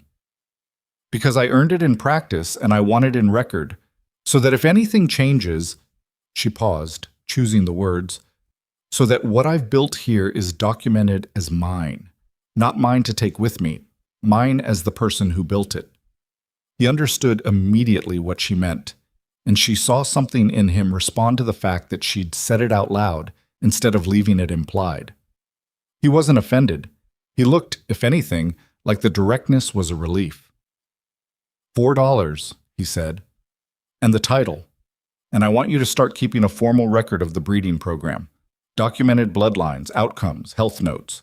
Something that could go to a buyer or a partner and show the operation's history. I already keep records. I know. I want them formalized. He paused. Bream is not the only one asking. There's an outfit in Cheyenne that heard about Nightlock's foals from last fall. She looked at him. Cheyenne. They breed warm bloods. They're looking for a bloodline cross. He held her gaze. I told them to wait until spring and I'd let them know. She thought about what that meant. Not just for Nightlock, but for the ranch, for what Crosswind could become if the horse operation was taken seriously at that level. Tell them yes, she said, but I go with Nightlock, and I want to see their operation first. Agreed. They shook hands, which she knew was slightly absurd given everything, and suspected he did too, and she went back to the barn, and she heard him behind her almost laugh, which was a sound she'd only heard twice before and liked considerably. But April brought the first foals.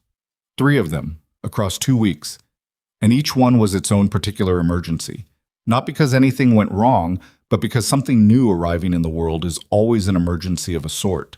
A demand on your attention and your care that doesn't ask permission.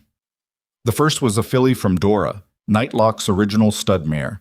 A black filly with a white star and her father's quality of stillness when she finally stopped wobbling and stood up and took stock of the world.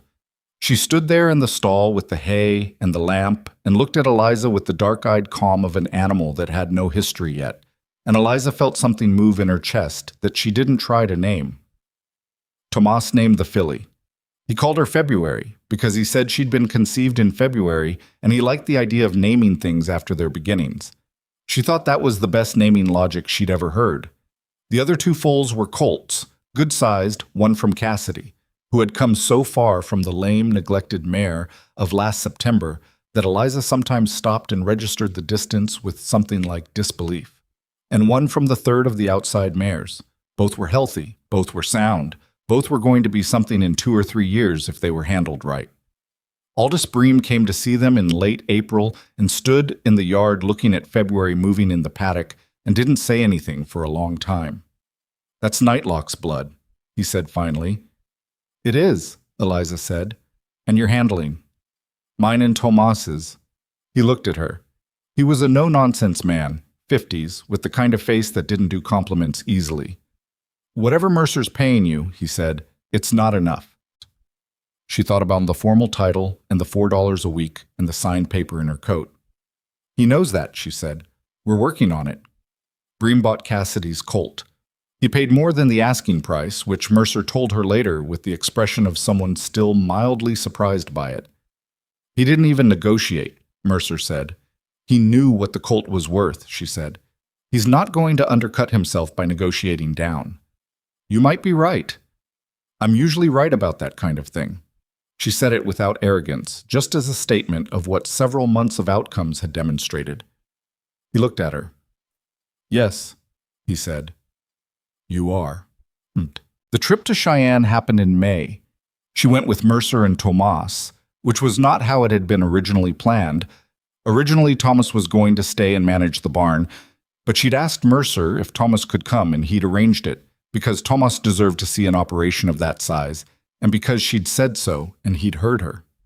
The outfit in Cheyenne was called the Harlan Stud, run by a woman named Margaret Harlan, who was 63 and had been breeding warm bloods for 20 years, and had the manner of someone who had long ago stopped caring what people expected of her, and was the better for it.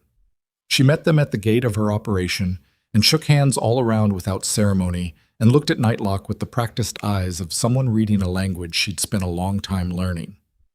He's better than the letter suggested, she said. He usually is, Eliza said. Margaret Harlan looked at her. Something shifted in the older woman's face. Not quite a smile, more like recognition. Come see my mares, she said. They spent 2 days at the Harlan stud. She and Margaret Harlan talked horses for hours. Not about the arrangement, not about business, just about horses. The way two people who share a serious interest talk about the thing they share, without preamble or performance. She told Margaret about the colic episode and about the behavioral recovery and about the particular challenge of a horse who carried trauma in his body without knowing that's what it was. Margaret told her about a mare she'd worked with for 3 years in the early days of her operation, a problem horse that everyone had wanted to sell off, that had eventually become the foundation of her entire breeding program. On the second evening, sitting in Margaret Harlan's kitchen, while Mercer and Tomas were down at the barn, Margaret said, "How long have you been at Crosswind?" 8 months. And before that? Missouri, my father's horse operation. Your own operation before now? No. She paused. Not formally. Margaret looked at her with the directness of a woman who had not gotten to 63 by avoiding directness. You have the instincts for it, not just the training. Anyone can train. The instincts. She poured more coffee without asking. What are your plans? Eliza thought about the question honestly. She thought about what plans had meant in September and what they meant now, 8 months later, with the bandage off her hand and 3 foals in the Crosswind barn and a signed paper in her coat. To build something, she said. Not to build it for someone else. To build something that's mine, as much as it's anyone's. Margaret nodded slowly. The man? Mercer. He understands that. He's getting there. Good. She picked up her cup. The ones who don't understand it always cause trouble eventually. The ones who do make the best partners. She thought about Colton Mercer at his office desk saying $4 in the title and in writing, and about the evening in the barn when he'd said stay without making it a condition, and about the fact that he'd brought Tomas to Cheyenne when she'd asked. Yes, she said. I think that's right. Detram. The Harlan arrangement was signed in June, 2 of Margaret's mares to Nightlock, with an option for 3 more the following year pending outcome. It was the largest outside breeding contract Crosswind had entered into, and when the word got around, which it did, because word always does in that country, it did something to the ranch's reputation that no amount of internal improvement could have done by itself. It put Crosswind on a map that extended past Black Creek and past the county line, into the conversations that serious breeders had with each other about which operations were worth watching. Pickett told her about a conversation he'd heard in town, some man she'd never met saying Crosswind had gotten its horse operation sorted out, and that was mostly down to the woman Mercer had running it. He told her this not warmly, not coolly, but in the tone of someone passing on information that he'd decided was accurate. Thank you for telling me, she said. He nodded. He started to leave. Then at the door, the breeding records you've been keeping, they're good, thorough. He said it the way he said everything, flat, without decoration. That kind of record is what separates an operation that knows what it's doing from one that just gets lucky. She looked at him. That might be the nicest thing you've said to me, Del. He made a sound that was not quite a laugh. Don't get used to it. He left. She let herself smile at the empty doorway, which was private and harmless, and entirely satisfying. The summer moved the way good summers do when you're busy enough to be living in them rather than watching from outside. Fast and full, and afterward you could remember specific moments, but not where all the time had gone.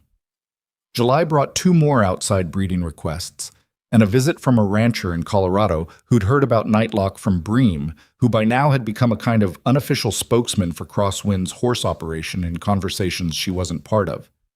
August brought an offer to buy Nightlock outright from a syndicate in Denver, which Mercer declined without asking her because the answer was obvious. But he told her about it, and she noted the number they'd offered and what that number meant about what the stallion had become under her care. It was not a small number. She thought about a horse screaming at a corral fence in September.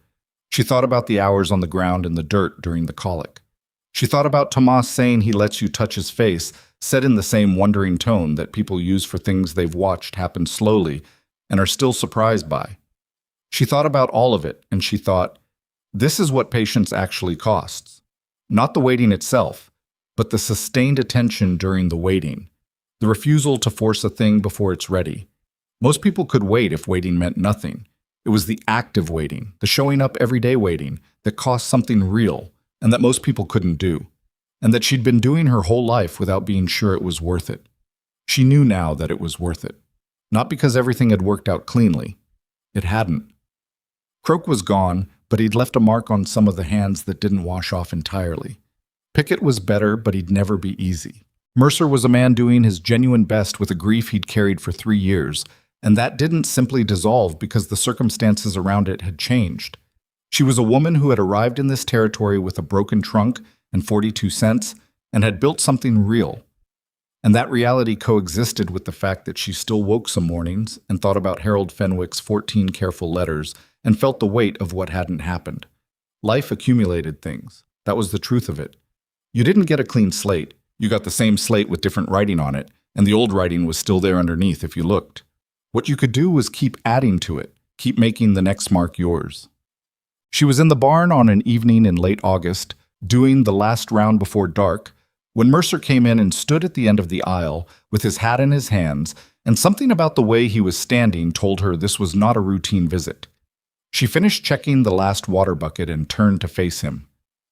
"There's something I want to ask you," he said. "All right."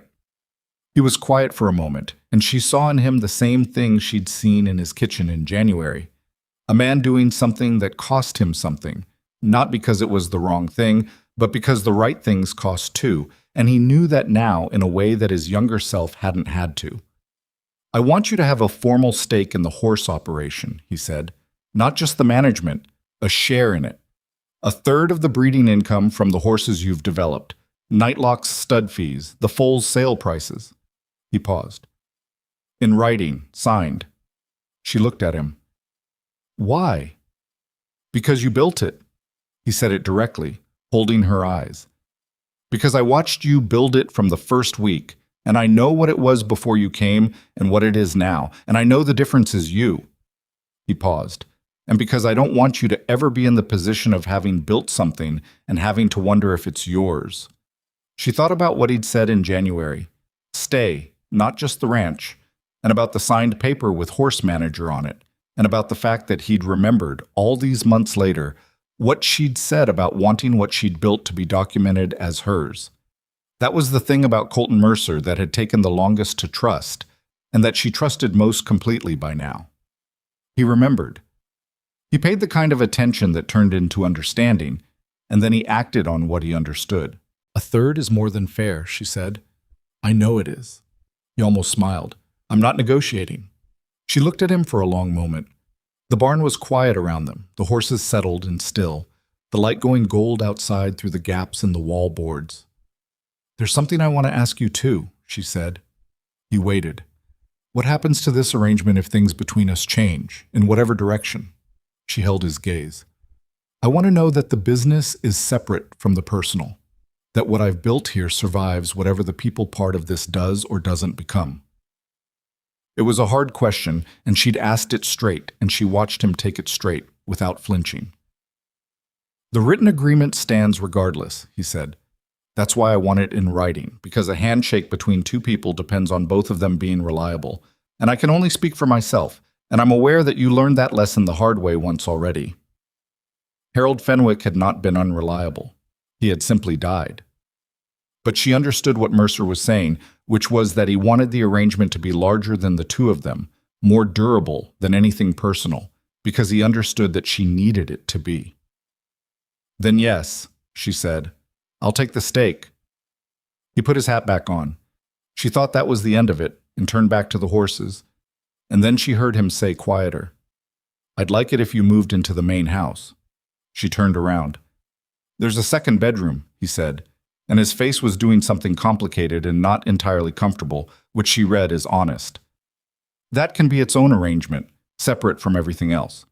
Or it can be more than that, in whatever time and at whatever pace. I'm not—" He stopped. "I'm not asking you to decide anything tonight. I'm telling you what I want, because I've been better at telling you what I want since January, and I intend to keep at it." She thought about the cookhouse room, the narrow cot, the window that looked at the woodpile, the way she'd chosen it over better quarters because it was close to the barn, which had been the right reason and had also been, she now recognized, a way of keeping herself provisional, of not quite unpacking. "Give me until the end of the week," she said. "Of course." He left. Nightlock pushed his nose against the stall bars toward her, and she went to him and stood with her hand on the side of his face, and she thought about Clara, who had trained him from a colt, and who had died and left behind a man and a horse, both trying to find their way back to something. She thought about the kind of courage that isn't dramatic, that doesn't announce itself, that is just the decision made quietly to keep moving towards something instead of away from it. She'd been practicing that kind of courage since Missouri, since the telegram, since the road, since the first evening at the fence when she'd sat and talked to a horse who had no reason to trust her yet. You did the thing. You showed up. You let the days build what they were going to build, and you trusted the foundation if the foundation was solid. The foundation here was solid. She'd helped make it that way. She moved into the main house on a Friday. By the following spring, the second spring at Crosswind, the horse operation had become something people talked about seriously, the way you talk about things that have established themselves past the point of being questioned. Margaret Harlan sent 2 more mares. Bream's colt from the previous year was winning trail competitions in 2 counties, and Bream mentioned Crosswind in every conversation about it.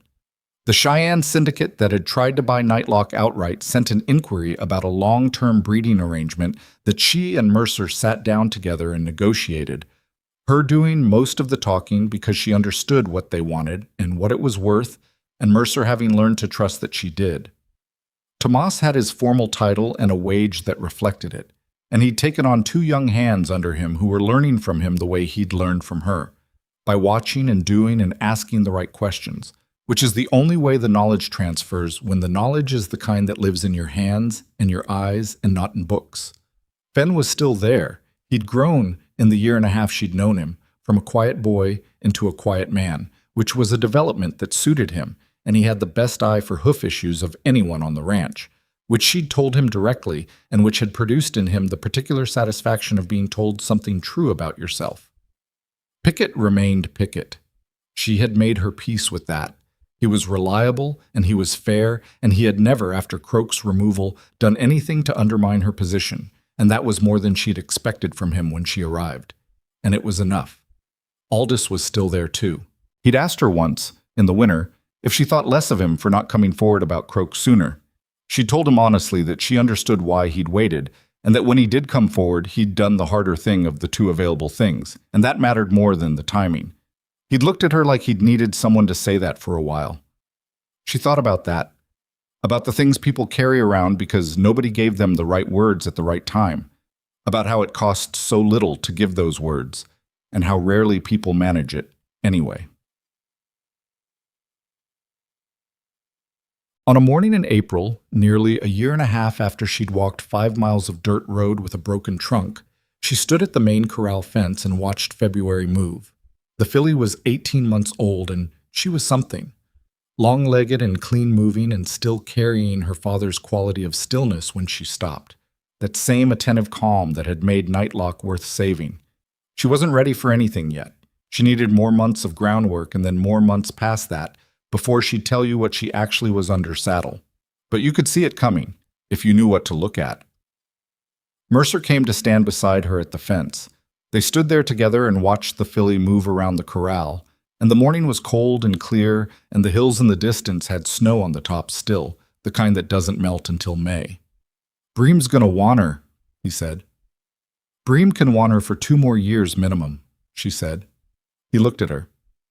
There was something easy in the way he looked at her now, or easier. The same careful attention that had always been there, but without the distance it used to have to cross. "She's going to be something," he said. "She already is something." Eliza watched the filly pause at the far side of the corral and look back at them. She just doesn't know what yet. She thought about herself, 18 months ago, standing at a gate with crosswind burned into the crossbar, not knowing what she was walking into or what she would build or what the days would accumulate into. She'd known she was capable. She hadn't known of what. There's a difference between those 2 kinds of knowledge, and the space between them is where most of living happens. She'd learned that in her father's horse yard, in the long evenings with frightened animals, in the years of practical work that nobody had called by its right name until she arrived in Wyoming and did it in front of people who could see it. What she knew now, and it wasn't wisdom exactly, it was something more earned than wisdom, which comes from thinking.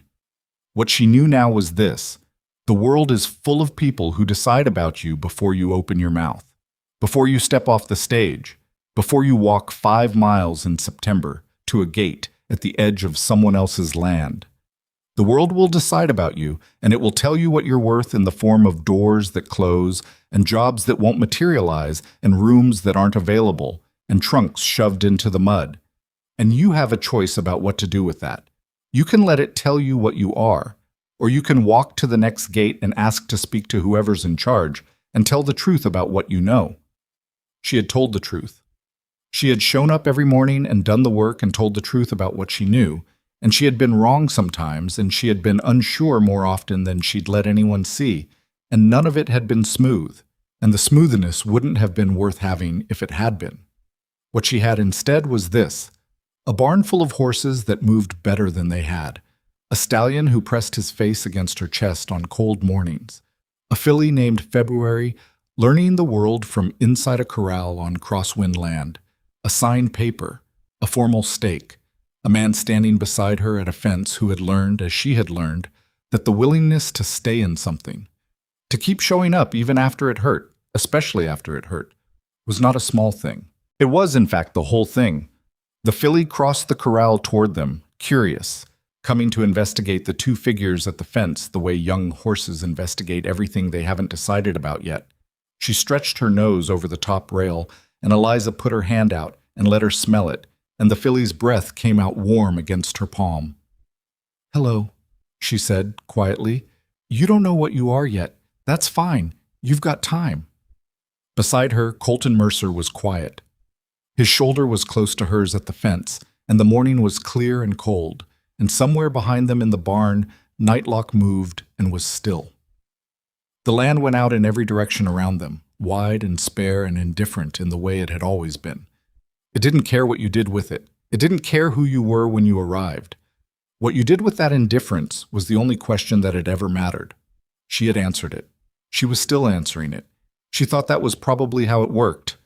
Not a single answer, not a conclusion you arrived at and put down, but a continuous thing made out of days and work and the willingness to let what was growing grow without forcing it before it was ready.